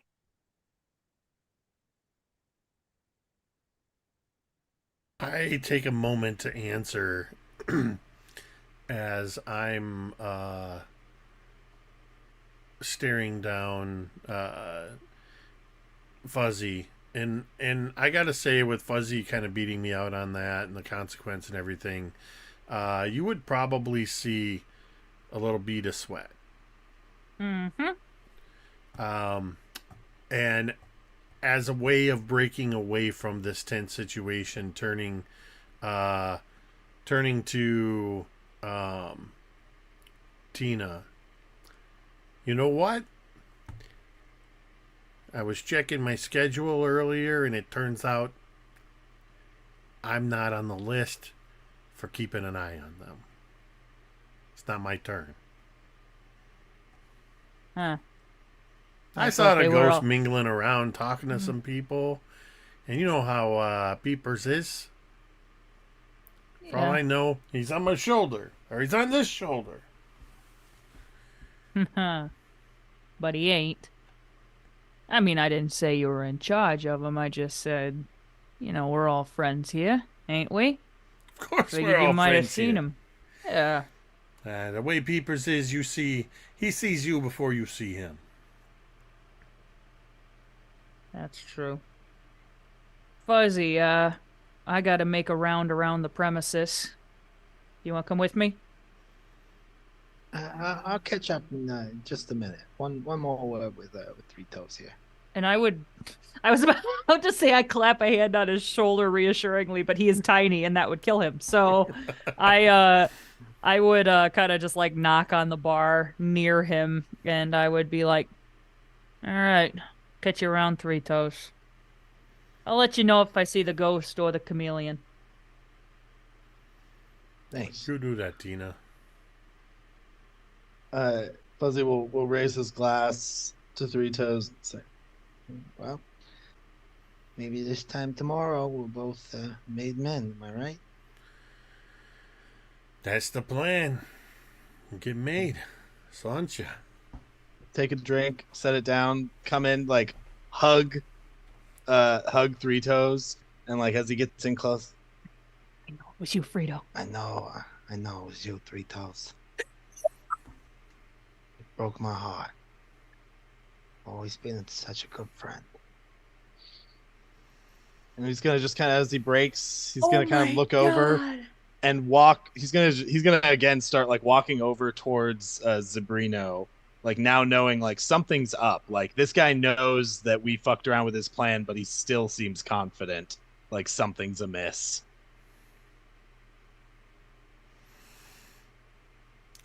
I, again, playing off of Fuzzy's success there. Yeah, I think I lose a beat or two, rattled. Kind of. Where the fuck is Peepers? Where's the ghost? And I'm immediately looking around trying to find one or both of them.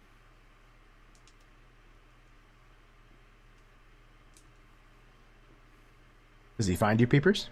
Yeah. After a minute, I think it's funny because I planned on doing this, but I love that. I didn't want to touch that. I was just like waiting for that to go over. I know it was you, Three Toes. So no, Well it was played. you Three Toes. I think after a minute, all you hear is the bar stool next to you squeak. I jump. I'm clearly agitated. Ah, jeez. You gotta announce yourself, Peepers. If I announce myself, I let people know that I'm here. And I don't want people to know that I'm here. So, what are we drinking? We ain't drinking nothing right now. We got a problem. Drago needs to know about it. Yes. I think Fuzzy knows what's up, and I think Fuzzy and the bear they might have talked to Sabrino. Fuzzy and the bear? They know? I think so. Okay. Well, like I said, we already made backup plans. I think we're good. I think it's going to take more than a backup plan. Listen, Fuzzy and the bear know we're going to get whack-a-whacked.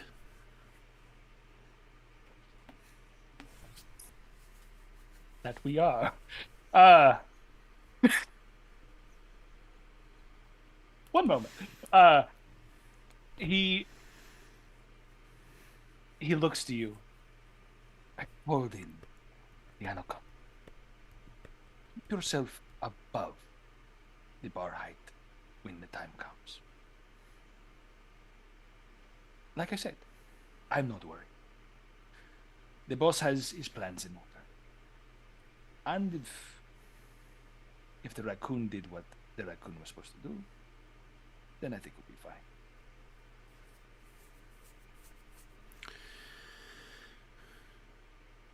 Are you telling me that anaconda's around here? I'm not saying he's around here right now. Am I saying that I released him from his pen? Yes. Am I saying that he may or may not show up? Who knows? I'm providing you with an escape route. I don't like it. I don't like it, peepers. All right, listen. You gotta let Drago know what's going up. I gotta talk to some monkeys. And I give him kind of a pat and just Yeah. I gotta go. Yeah. No, do what you have to do. I will keep watch as usual. And I'm gonna go looking for Marcel and the monkeys.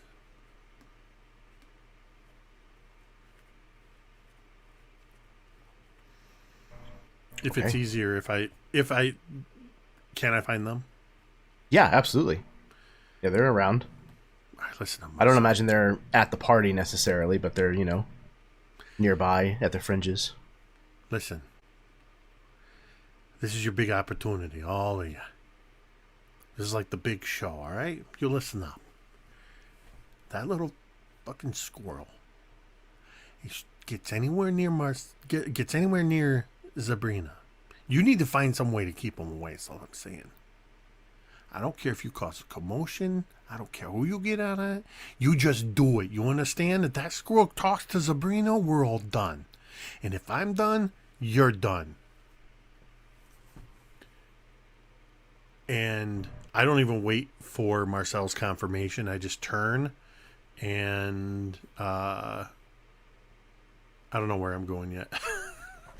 You go away, at least. Away. Sassily. Far away. Yeah, okay. And it sounds like Tina was beginning a search for the ghost. Uh-huh. And I was we'll just find looking her around talking to to see the if I can- wolves. Like, hey, Adora, is that you? Huh? I've been looking for you all night. Where you been Huh? hiding yourself? I've been talking. Yeah, I can tell. I like to talk. Yeah. Want to come over here and talk to me real quick? I got a question for you. No offense, boys. And I kind of like look at the wolves and I'm like, it's, closed company and all that. Understood? It was good to see you, Adora. I see you guys too. And of course, She. as a group, as a pack, they all move away. Mhm. Naturally, like you do. And I kind of lead Adora to like a pretty secluded place, like either secluded within the party or maybe even like just outside this like canvas kind of. Mhm. And I'd be like, so I just got done talking to Three Toes over at the bar. Oh yeah. Yeah. He seemed into good spirits. Seemed like everything's gonna go off without a hitch. I'm just enjoying the party. Yeah. So am I. And at this point, I would grab Adora and I would say he seemed awful confident when I talked to him, which leads me to believe that somewhere here there might still be something that goes boom. You wouldn't Oh, happen to have yeah? a hand in that, would you? No, I put the dynamite where it was supposed to be. Yeah. And then, unfortunately, I heard it got moved, and then maybe got moved back. Oh. I didn't hear anything about that. Didn't you? And so Tina's huge. And she would kind of like, not as hard as she can, but pretty hard, just go and kind of like boop Rossi up against like a tree. And just be like, I want to know where the dynamite is, if there is any left in there. And if you don't tell me in a hurry, it's going to get kind of messy.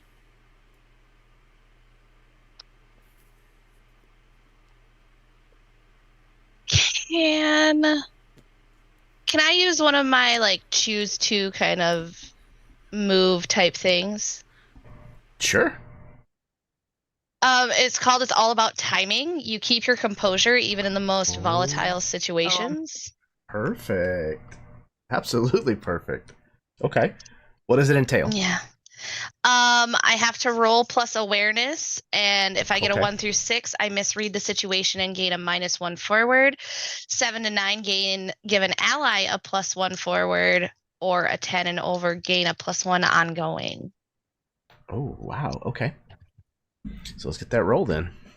Yeah. Woo! Okay. So I have my ally. My ally die has a 6. My neutral die has a 4. And my boss die has a 2. So that's 11 plus my forward would give me a 12. Okay. Which is a critical success and an ongoing +1, Mm-hmm. right? Which is like for the remainder of the Yes. scene, I think, something Mhm. like that. Wow. Yeah. Which Mhm. yeah is pretty much going to carry us to the end of the game. Okay, cool. And was that it? Critical success and a forward or an ongoing? Yep, and an ongoing. Basically, Okay. she's gonna be really confused about why she's being thrown up against the wall, and I have no idea. You guys moved the dynamite. What? Yeah. Because some of us are more loyal than others. What? I'm Yeah. so confused. What? Yeah. I'll bet you are. And Tina would get really close and would kind of snarl and be like, I think the best thing you can do at this point is to make yourself fucking scarce. Because if I see you ever again after this moment, I swear I will rip you into so many fucking pieces. This zoo will never know they had an albino raccoon. Do you understand me? For one, I am not albino. Do you understand me? For two, I don't know why you're being like this with me. I didn't do anything. I did what I was told to do. I had no idea what the. And you just see Rossi kind of drop to the ground, and you see Tina kind of turn and go back into the party and just say, "You heard what I said." Yeah, you're cute for a bear. Get the fuck out of my face. And Tina turns around and walks into the party. The ghost will kind of brush herself off. And she doesn't even look for Tritos or the chameleon. She just goes back into the party, just like Wow. I can't say she doesn't. I'll say she doesn't actively search for them, but if she finds them, she will tell them what happened, is what I'll say. Fair. But she's not actively going to search for them. She is basically going to rub in Tina's face that she's still going to enjoy this party. Amazing. What is she going to do? What is Tina going to do? I said what I was going to do. Yeah. Yeah. But is she really going to do it here in front of everybody? No.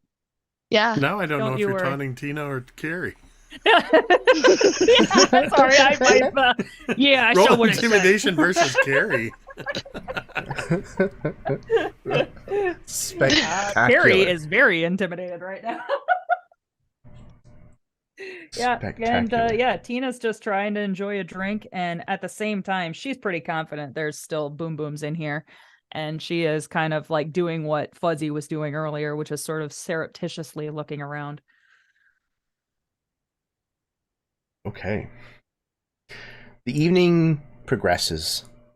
There's music, dancing, eating, drinking, lots and lots of chatting with people, a lot of handshaking and exchanging of pleasantries and small talk that is going on here.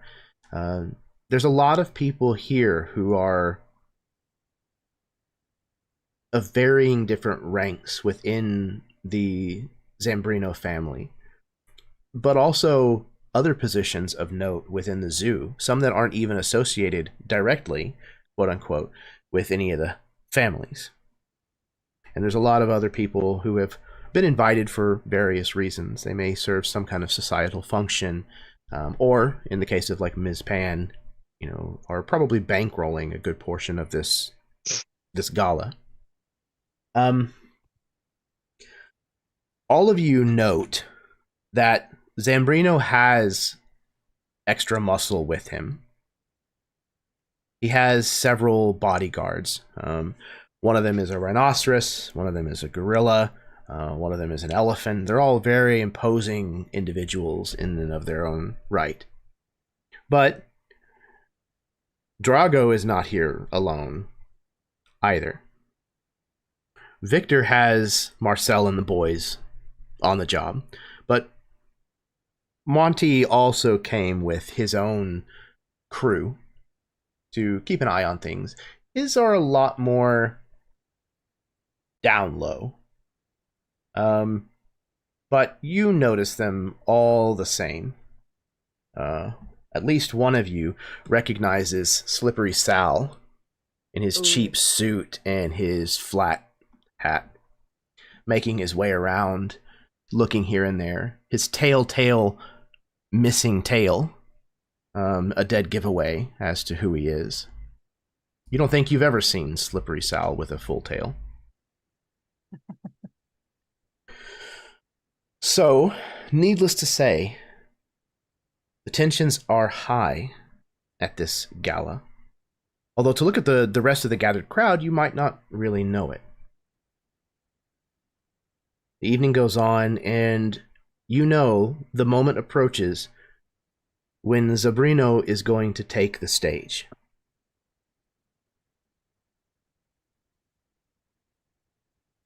Is there anything that any of the five of you are doing before he takes the stage?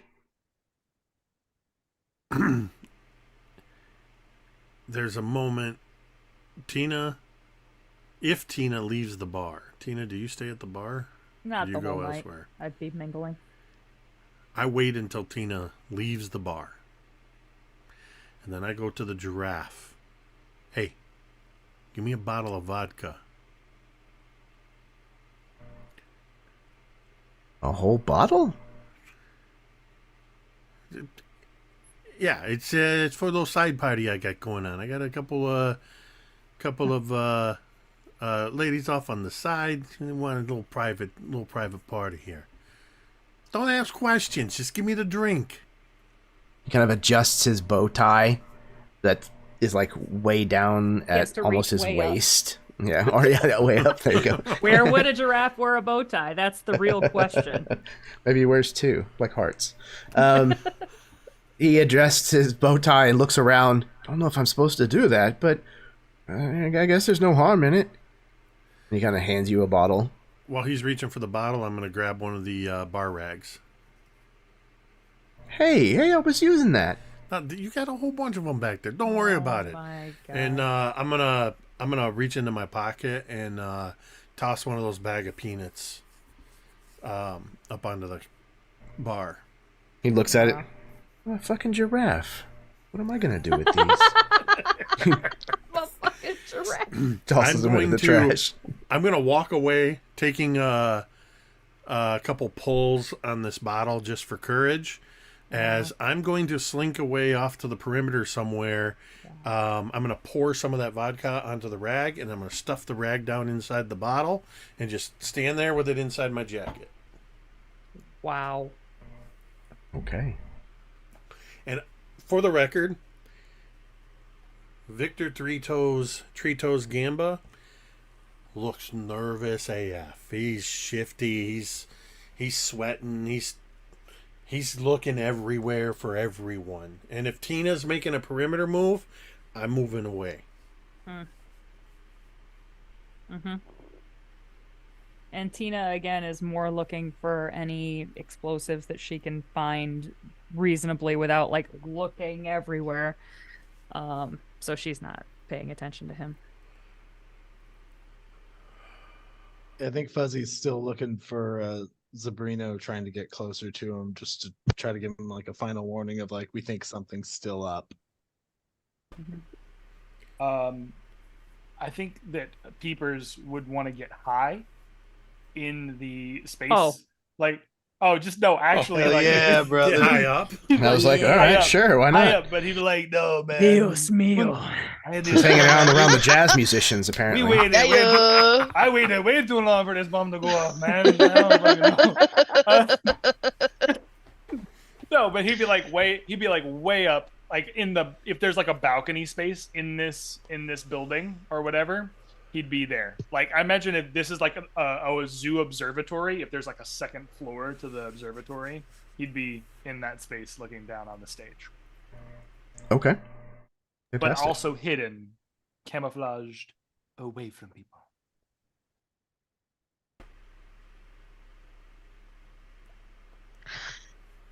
I think with Adora mingling around and stuff, eventually maybe she catches sight of Tree Toes like leaving the bar with this bottle. And her brow kind of furrows a little bit. But I think she knows that if she followed him, especially with the way Tina reacted, that she might try something, which maybe she wants her to, you know, security, take her out.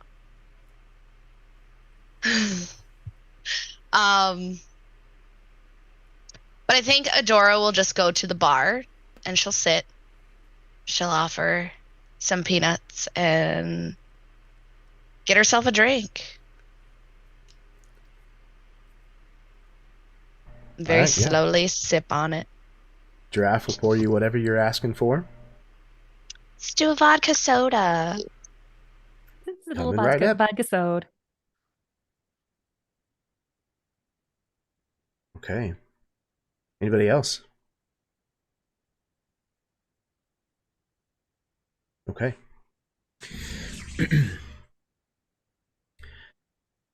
The speaker that is talking just before Zabrino is wrapping up. We'll say it's even Ms. Pan. She's giving the introduction for Mr. Zabrino himself.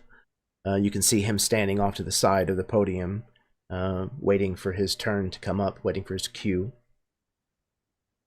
Drago and his goons aren't around anymore. They seem to have pulled a disappearing act at some point. Your guess is they're probably not far. I would say that Adora probably knows exactly where they are.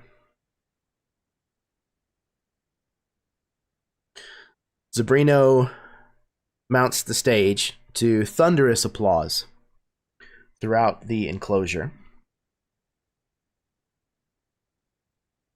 Where are all of you situated? I know Adora, it sounded like it was at the bar. Victor's at the perimeter somewhere. Go ahead, sorry. I want to be like, it's okay. I want to be like up to the left or to the right, it doesn't matter, of the stage, but I want to be specifically scanning the crowd. Like, I'm not even looking at Zabrino at all. I want to scan the crowd for anybody that's acting shifty. Okay. And Tina is standing up tall, so she can kind of see over the crowd. Speaking of people acting shifty, I am trying to position myself outside of what I believe will be either a blast radius, but at a what would be in game terms within a medium range of Zabrino. Oh, wow. Okay. Gotcha. Yeah, absolutely. There's a, concrete outcropping of rock that has been, painted to look like real rock, that you're very easily able to kind of hide behind within throwing distance, if you will.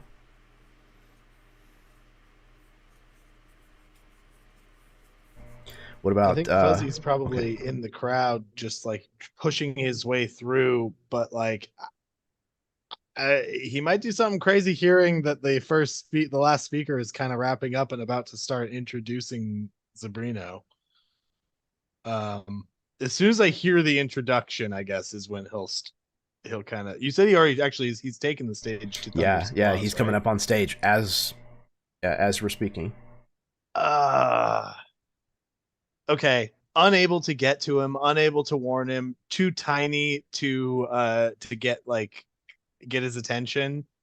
I'm gonna get just as clear of the crowd as possible, and then I'm gonna pull my little pistol and just fire a shot off into the air. Jesus Christ!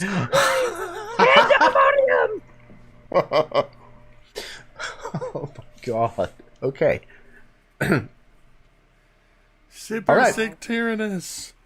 There's this thunderous applause as Zabrino is taking the stage, and Fuzzy, you kind of call out a couple of times, push through legs, you realize there's no way. So you move off to the side and you pull your gun up, and as you do so, Tina, you see this because you're scanning the crowd.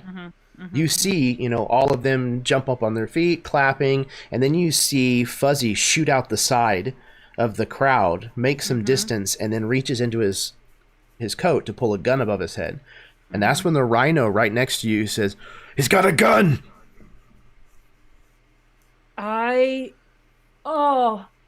Normally Tina would react immediately, but because it's Fuzzy, she hesitates for just a half a second. And I imagine he gets his shot off before I even move. Okay. The rhino is already 2 steps in Fuzzy's direction. Can I? Oh, I know what I want to do. Can I? Okay. Can I sure. kind of redact a little bit? Yeah. I wanna heel kick tackle him. Have you ever seen it when football players kick a heel into so they just trips? Okay. Yeah. So I want to just boop and kick his heel behind his other heel so he gets tangled up and falls. Very surreptitiously. Let's get a roll. I'm gonna use, I think, one of my moves here. Ooh, okay. If this is a damage, it's I have a thing called up close and personal, which allows me to deal 1 additional damage when I bop. I assume that means when I make a melee attack. Okay, yeah. Bop is martial contact and stuff. Yeah, wrestling, boxing, martial arts. So that's perfect. Okay. All right. So I'm gonna roll all my dice. Here I go. Okie dokie. Boy, that's not good. Ooh. Christ. Okay. That's a 6. No doubles, and everything sucks. I'm gonna go ahead. I actually had 2 forwards saved, so I have to use so they them. go there. Yeah. That so makes plus 8. 8. Okay. 8. 8 total. And then I don't know if this is it damage right now, or is this just kind of probably. So then I'll just add the extra 1 because up close and personal, and that makes it 9 total. Okay. Does it add 1 to the roll or to the damage done? That's what I was asking. I don't know. How does it read again? Damage. You deal 1 additional damage when you bop. Yeah, I see. Okay, so unarmed strikes, I think, are probably just 1 damage. I think that's what most of the lesser weapons do. Okay. There's a chart for that. There we go. Yeah, melee weapons, 1 damage normally, so yours will do 2. Okay.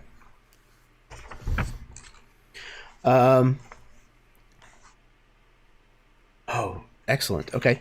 They have 2 health. So you trip this guy.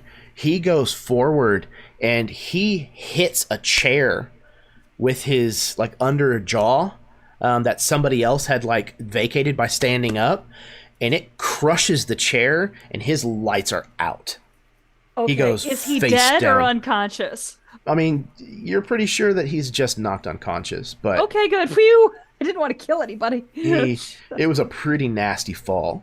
Okay, well, that's fine. It happens concurrently as Fuzzy's shot goes off in the air, and panic erupts in the crowd.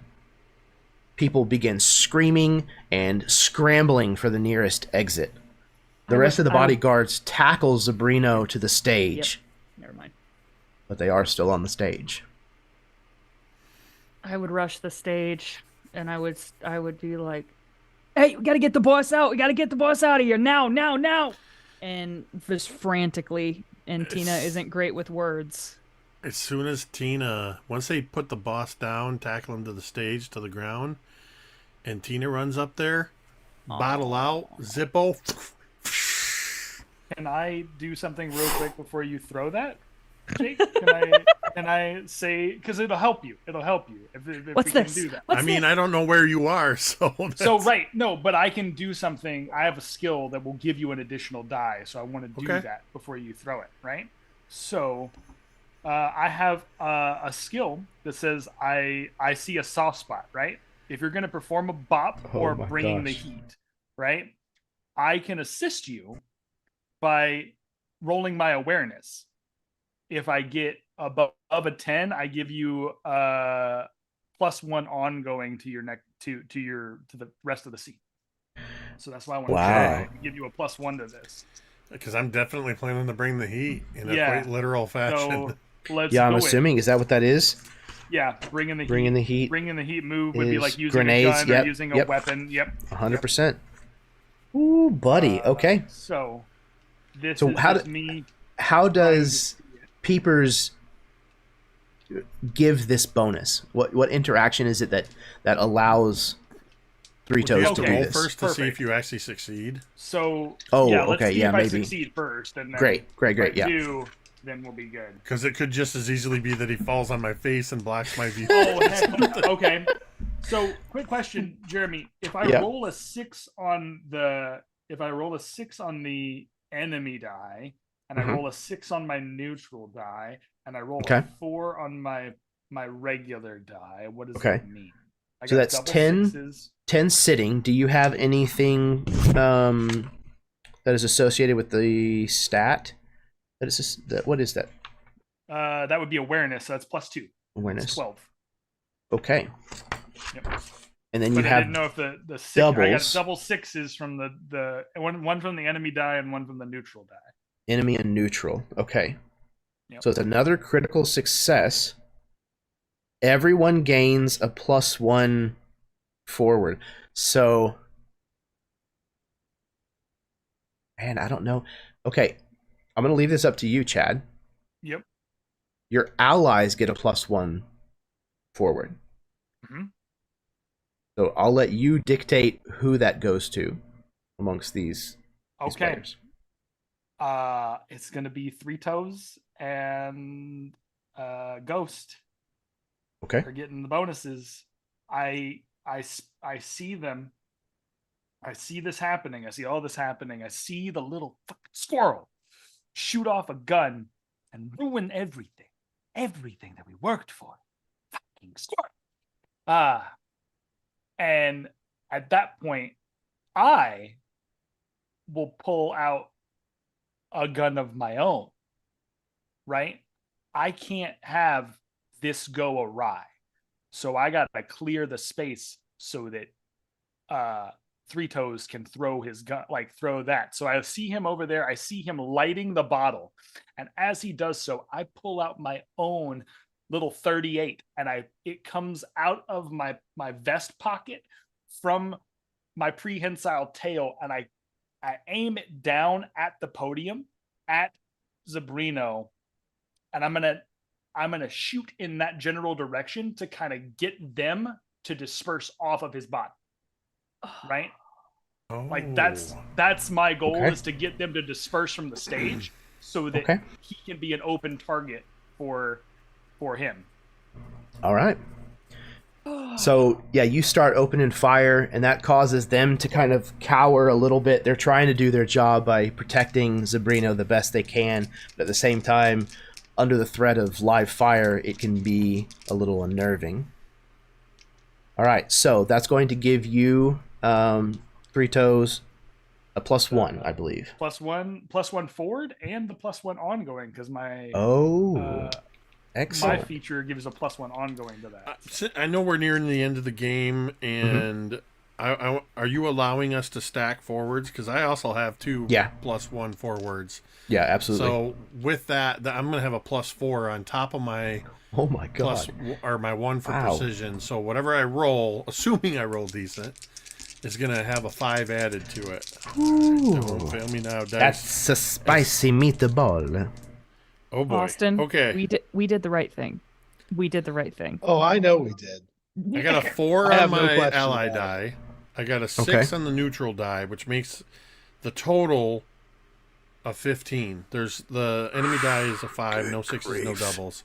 So my Okay. total is a 15. Just okay, 15 straight up. All right. That's a critical success. In a Molotov cocktail, does adjacent targets take 2 and close targets take 1 damage. It does 3 damage. And it is considered not loud now, no silencer, blah, blah, blah, blah. And they ignite any flammable materials within adjacent range. Right. Okay. Who was your primary target with the Molotov? Was it Zabrino or was it Zabrino. Tina? Okay. Zabrino, I'm just hoping to catch Tina in the splash. Okay. Yeah, I mean, it definitely sounds like she's close enough to be caught in that.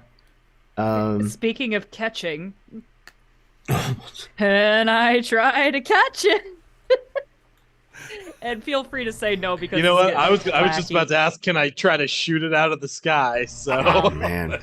as far as ridiculous I don't know. Feel free to things say goes. fuck off because it's a With little with a wacky. 15, I think he probably succeeded in what he was doing. That's fair. That's fair. That's fair. So Zabrino's going to take 3 points of damage plus. You used all of your forwards on your roll, right? Yeah, I did. Okay. But did you have did the move adjust the damage somehow? I don't believe so No? unless it's part Okay. of the roll. The move Okay. itself it's just a bring the heat move. I Okay, didn't use so- any special moves for it, so no. Oh, I see. All right. So Zabrino's going to take 3 points of damage. And you said close gets 2. Yeah, Molotov cocktail is 3. Adjacent targets take 2. Close targets take 1. Okay. So Tina, I think, was probably a close target because she was moving towards him, but was not as close as the other 2 bodyguards were. Both of the other 2 bodyguards go down in fire. Zabrino was protected by the worst, or from the worst of it. He did take the 3 points of damage, but he has more health than they did. So he is burned, but not anywhere near as bad as both of them. Tina got more of kind of like some of the broken glass and just the heat from the Molotov more than anything else. So I took 2. You three. took 1. I took only 1. Well, Jesus, I'm fine. And now I saw where that Molotov cocktail came from. But I think the ghost did something first. Yeah, it kind of Got sounds lost like in the it. chat. Mm-hmm. So, Adora, it sounds like your plan is to...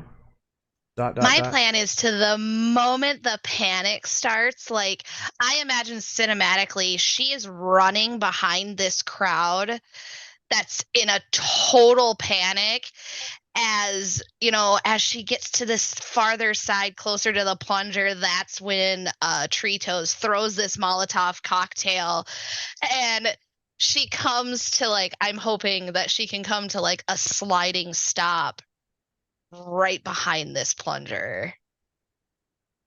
Absolutely. You do so, and you see standing at the plunger is Drago and his goons, and they're all kind of looking that direction to see what's going on, because this is definitely not a planned part of the events. Yeah. Drago has the plunger in his hands. None of them have seen you. Get out of there, ghost. Get out of there.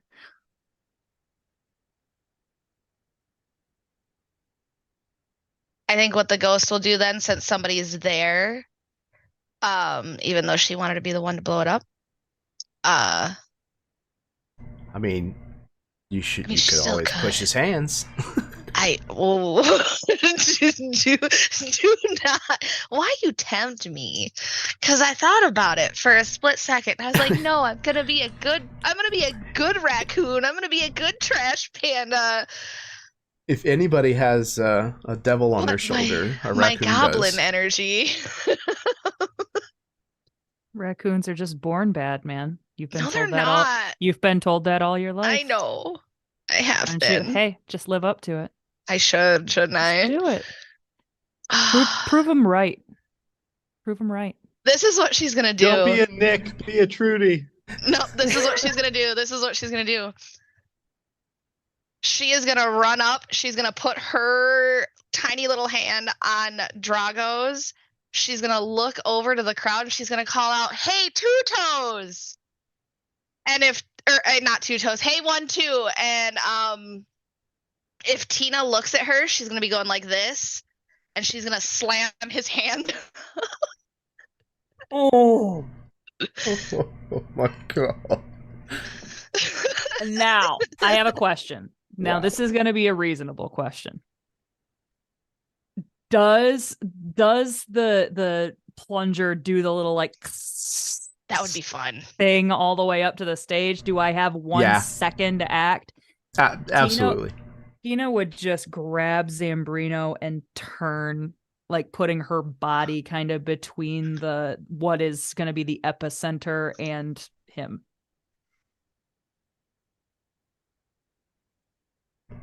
Okay. We watch in true, somewhat cartoon fashion as the sizzle races out away from this point where the plunger was pushed, snakes out in different directions. We see it reach the collection of chairs in the center, where a significant portion of the people have managed to scramble away because of Fuzzy's shot. Those chairs explode upwards. There's just a mushroom cloud of fire and wooden shrapnel as these chairs are obliterated and sent everywhere. Fuzzy, you probably catch several pieces of wooden shrapnel. Most of the people in the crowd are going to, and it's going to be raining down for probably several minutes afterwards.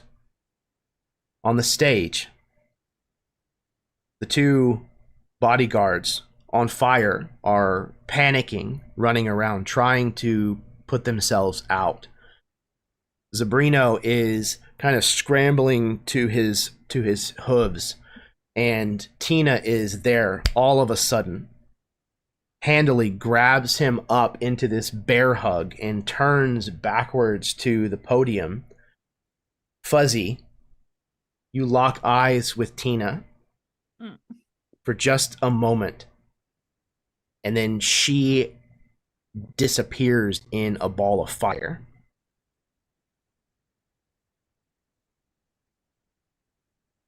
There's a shootout that ensues between people who happen to have guns that are a part of the Zambrino family here at this gathering, and the goons who work for Monty Drago. By the time it's all said and done, there are many who lie dead. Tina is amongst them. And Zambrino, while he survived the explosion that was meant to kill him, is quickly rounded up and is sent to sleep with the piranhas.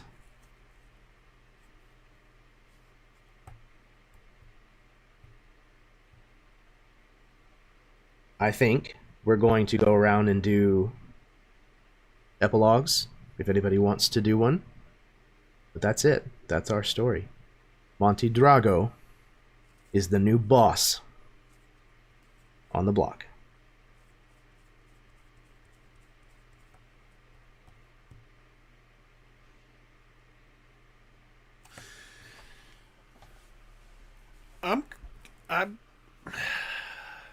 I think Three Toes,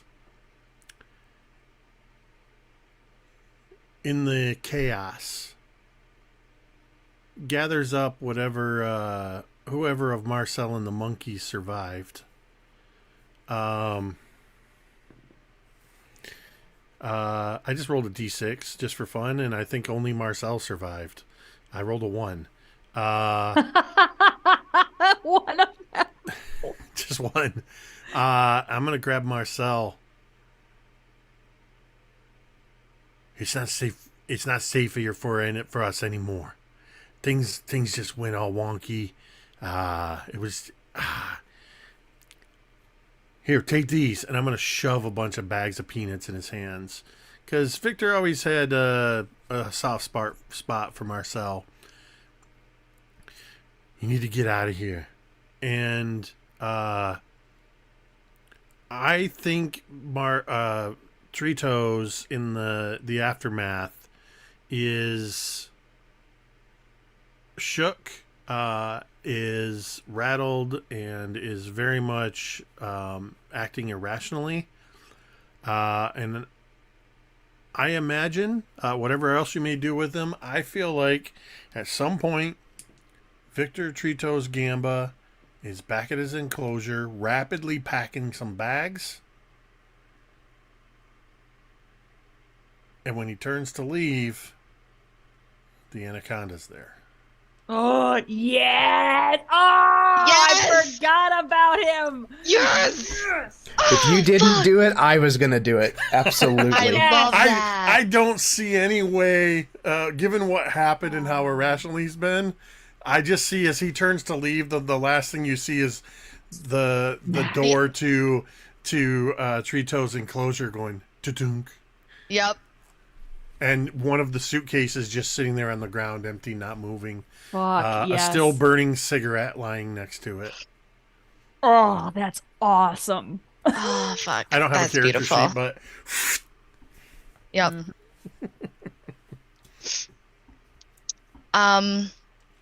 I think with Adora basically just absolutely shoving this event forward at this point, by forcing Drago's hand, in a sense. I think that Literally forcing his hand. literally she did.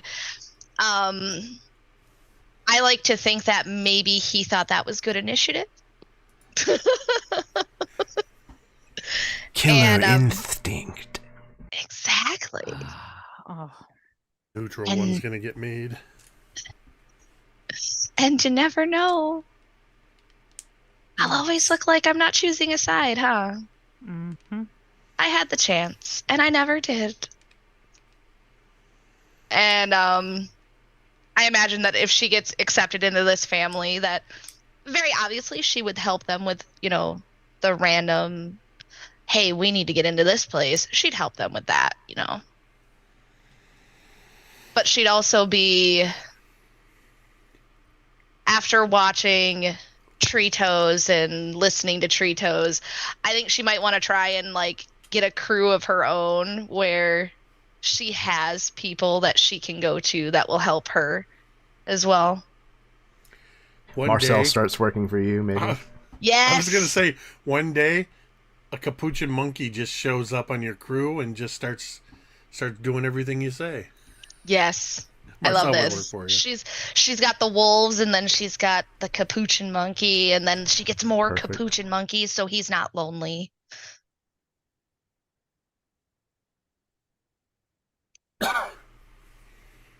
I mean, obviously Tina went down in a fiery blaze, Mhm. but in her last seconds, you kind of hear these very simple thoughts.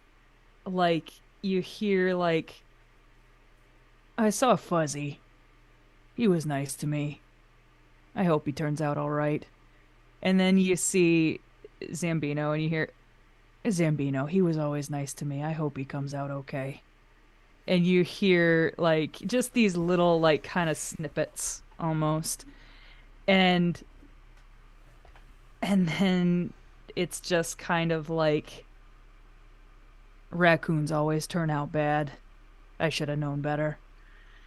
And then she just does what she does, and it's awful and sad, and that's it. Waka waka. You've been sitting on that one for hours, haven't you, you bitch?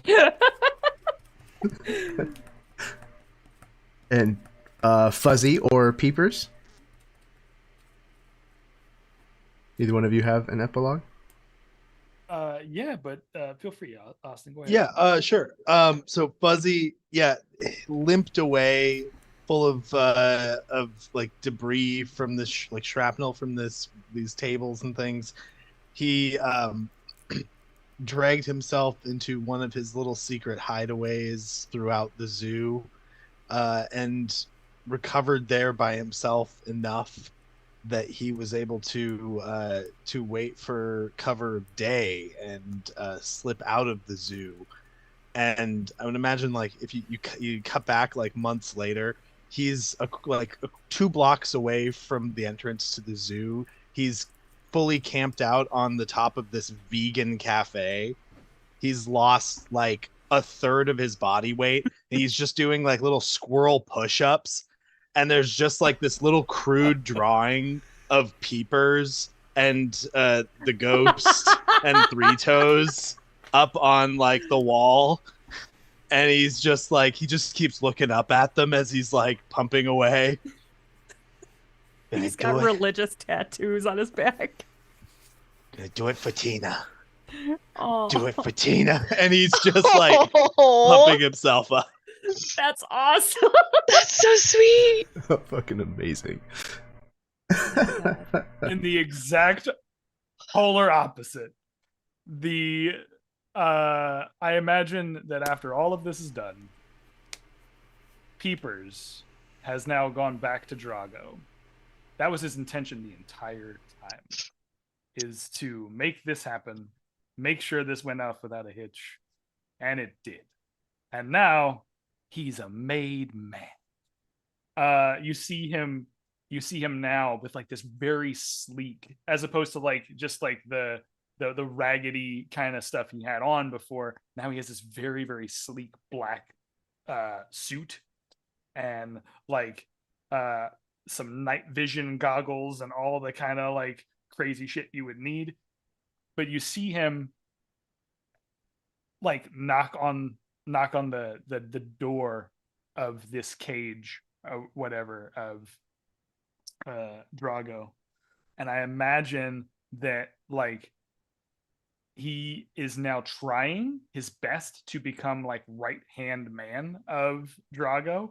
So it's like he is the slipperiest snake ever, and outside of the anaconda, which he knows might be a problem, not my problem right now, he's trying to push his hand to being like the next in line. So I imagine he's just like getting every bit of information. You see him like come to him with like stacks and stacks of folders, and it's like one for every enclosure in the zoo, like who's doing what and what's happening right now, right?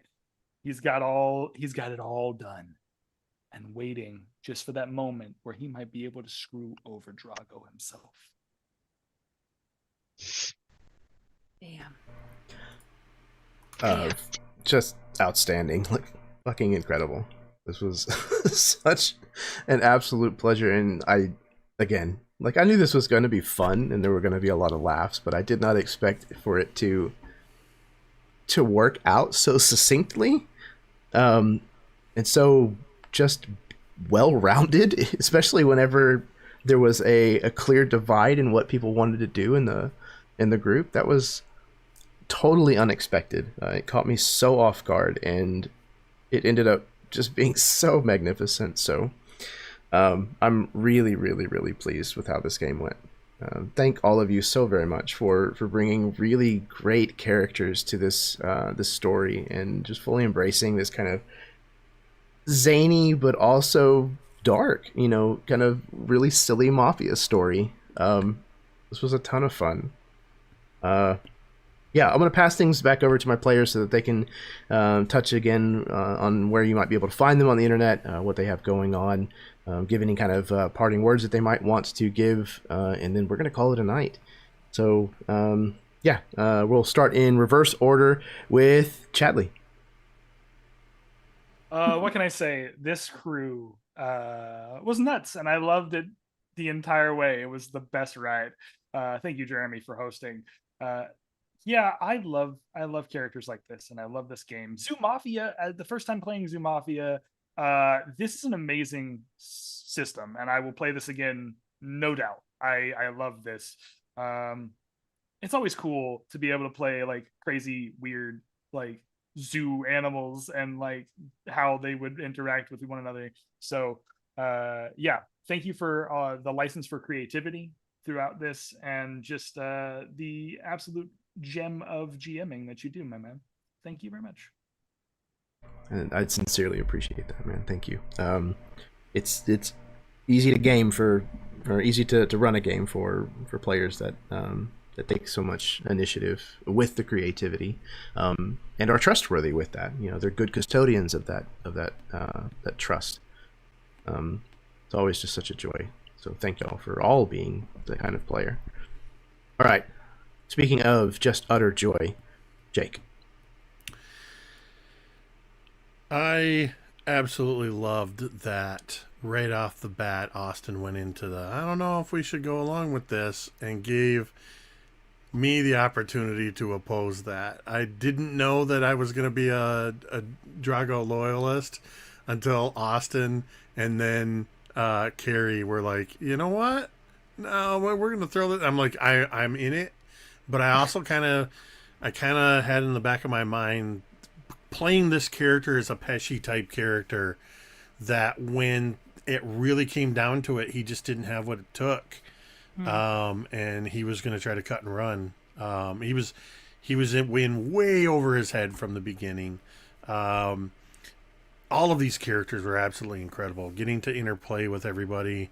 And the best thing about games like this, and when I say games like this, I mean games that you run, Jeremy, is that you just inherently know when to sit back and let your players write checks that they may or may not be able to cash. And I've gotten to do that. This is kind of funny that this is not the first time Austin and I have met each other, although it's the first time we've tried to kill each other directly in one of your games. And I absolutely love it. I love being able to just get set loose in a setting like this and just have fun. And I mentioned offline before we started playing, this is the first time in a long time I've played in a game where I didn't have to produce or GM, where I'm just free to focus on the character and the game, and it's been an absolute joy tonight. So thank you to you, Jeremy, for setting this up, and to everybody else. This was amazing. I'm really, really happy that you got the chance to take a step back, and that it was worthwhile and enjoyable. And sincerely, you do such a phenomenal job of running games and producing the games that you also produce. It's nice to be able to reciprocate. I'm at the receiving end of it quite often, and I'm very fortunate for that. So, and yeah, same. Having people that I know understand the assignment. You know, you get it, and you're going to take it, and you're going to move it further downfield and do it better than I would do if I was doing it on my own. That I can have that level of trust. It's an amazing feeling as a GM to be able to do that, and have players that'll make it better every single time. So thank you. All right, speaking of making it better every single time, Sarah. No, no, you can't do that to me. I had an absolute blast tonight, but every time you invite me to a game, Jeremy, I get so excited. I don't even care what we're doing. I don't care. You can tell me, oh, we're just gonna bullshit for 3 hours. I don't care. Every time I get invited to something like this with you, I am so excited. I know it's always going to be a fantastic group of people. And I know there's a couple people here that I have played with before, and it's so nice to be able to play with these people again. because they are great players. You are a fantastic GM. I feel very lucky to be able to be a part of things like this, especially with all of you. So thank you very much. This game was absolutely fantastic. I definitely might pick some of my own like Curse of Strahd players and run this with them. So this was great. Hell yeah, I love to hear that. Fantastic. I love finding new systems that I haven't played before and trying them out, because you never know where you're going to find the little something that just does the thing that you're kind of hoping for, or it just handles a specific thing the right way that gels with kind of like your style. And it's refreshing to find games that you've never heard of and give them a shot, especially whenever they work out with such a great group of players like this. And I was really, really happy that Ted reached out and asked for me to run this. I'm super thrilled to have gotten the chance, and I think it's absolutely something that I'll run again at some point. I'm interested because these are the quick start rules. I'm kind of interested to see what the full-blown rules are going to end up entailing. It'll be really interesting. But yeah, and as always, Sarah, thank you very, very, very much for coming on board. You're always an absolute pleasure to have at the table, both as a player and as the character that you bring. So, thank you. Yeah. Speaking of absolute pleasure, next up is Carrie. Thank you so much for having me, Jeremy. This was so fun, and I just again, like Jake said, and like Sarah said too, you do such a great job of bringing awesome players to the table and knowing who is gonna gel with who, and like I'm never disappointed when I get invited to one of your games, because it's always like a random mismatch of people and a cool new system that I've never played before, and it always ends up being like cool and usually funny and usually weirdly oddly meaningful. Like there's some like tender moments in almost everything. It's like you're gonna be playing random zoo animals, and I'm like, somehow I'm gonna feel like crying at the end. I know it. So it's like, but it was such a blast, and I feel so lucky to get to be here with all these very, very cool people. And I've never played with Sarah before. Sarah, it was a delight. It was so nice to meet you and play with you. It was nice to meet you too. And yeah, this was so fun. I don't know what else to say. It's a blast. I'm really happy. Very, very happy to hear that. Yeah, it amazes me that I get to do this for fun. That I know enough people that I can make games and populate it with enough amazing people to have a really tonally dialed in experience. To find kind of the tone that I want to set, the genre that I want to kind of play into, and that I know how to put that to my players, and that they bring such great things to the game. And it's 100% on tone. It's just if I can share one peek behind the curtain, Jeremy, 100%. Jeremy mentioned to us in the group chat leading up to this game, this is what I have as an idea for the tone. And he gave us a couple of markers and like a couple of just ideas and like, jumping off points. And everybody here was like, yep, got it. And I'm pretty sure we all had like the exact same idea, because clearly we were all on the same page. And it was, just a hoot and a half. And also, you three fuckers. Austin and I were conspiring since like 9:15 p.m. I went back in the chat and I said something to the effect of, if you want to red wedding these fuckers, I'm in. And so FYI, this I pressured Austin quite a bit, and I love this. Yeah, no, you can always count on Carrie in any game she's in to have at least one, if not more, secret chats going on. Secret chats. Oh yeah, secret chats. Secret chats are great. I love that. I definitely said at one point, like, okay, the second that they throw us under the bus, then we're definitely doing it. Mm-hmm. And like that squirrel, and I was like, all right, well. He's about to do it. He's about to do it. And that's when Jake was like, and I just gotta one more thing. And we're like, all right. but it's so good because that's exactly the tropes that Scorsese and Coppola hit, like in all of their mob movies. Is you never 100% know who you can trust, who's playing what angle, and it just fits so well.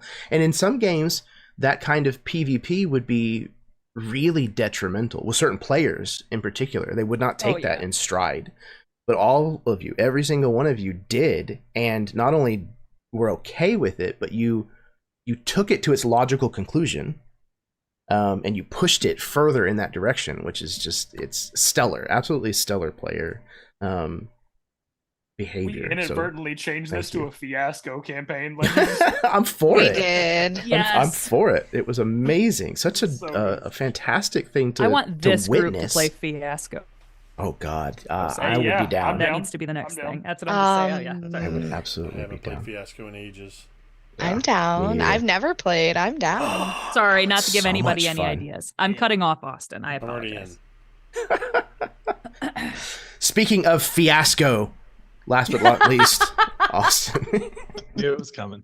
Well, I mean, everyone has already really covered I love this, you. but like, I wanna reiterate, like, whenever Jeremy, whenever you ask me to play in a game, I am always automatically there. Don't care what the setting is at all. I know you're gonna make it fucking sing. And my wife can attest to this. When I like looked at the chat that you set up for this game, I literally was like, oh, like at all the players that I got to play with, because I've played with all of you before and it's always been amazing. And I was so excited and it lived up to every expectation. This was so much fun. I can't believe how much of a fucking mess it turned into. And I'm just gonna go Batman Squirrel on these mobsters. Like, Peters is now my Carmine Falcone. Yes. Wait, I'm Carmine Falcone? Oh, Yes. I love you. Yes, I will 100% be that. Yeah. Yes. Get to be the bad guy. I get to be the bad guy now. Absolutely fabulous. Yeah, man, Austin, it's always a pleasure, dude. I love playing with you. You're such a giving and considerate player, always, every single time. And again, you're more than willing to put your character in peril, and not, again, just not even be bothered by it. Embrace where it's going to take the story. And it's a rare thing to find in a player. So thank you very, very much for bringing that, as always. You've all been absolutely fantastic. When I put this group together, I was very, very excited because I know that all of you are not only gifted in your own right, but that I thought the chemistry would be really tight with this group and that the comedy would come across effortlessly. And I'm super thrilled that that was 100% the case. So thank you, Molotov. Sorry, it's But my of character course. sheet. It's your character.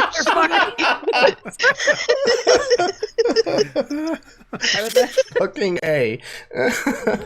Damn it. Oh my Go God. fuck yourself.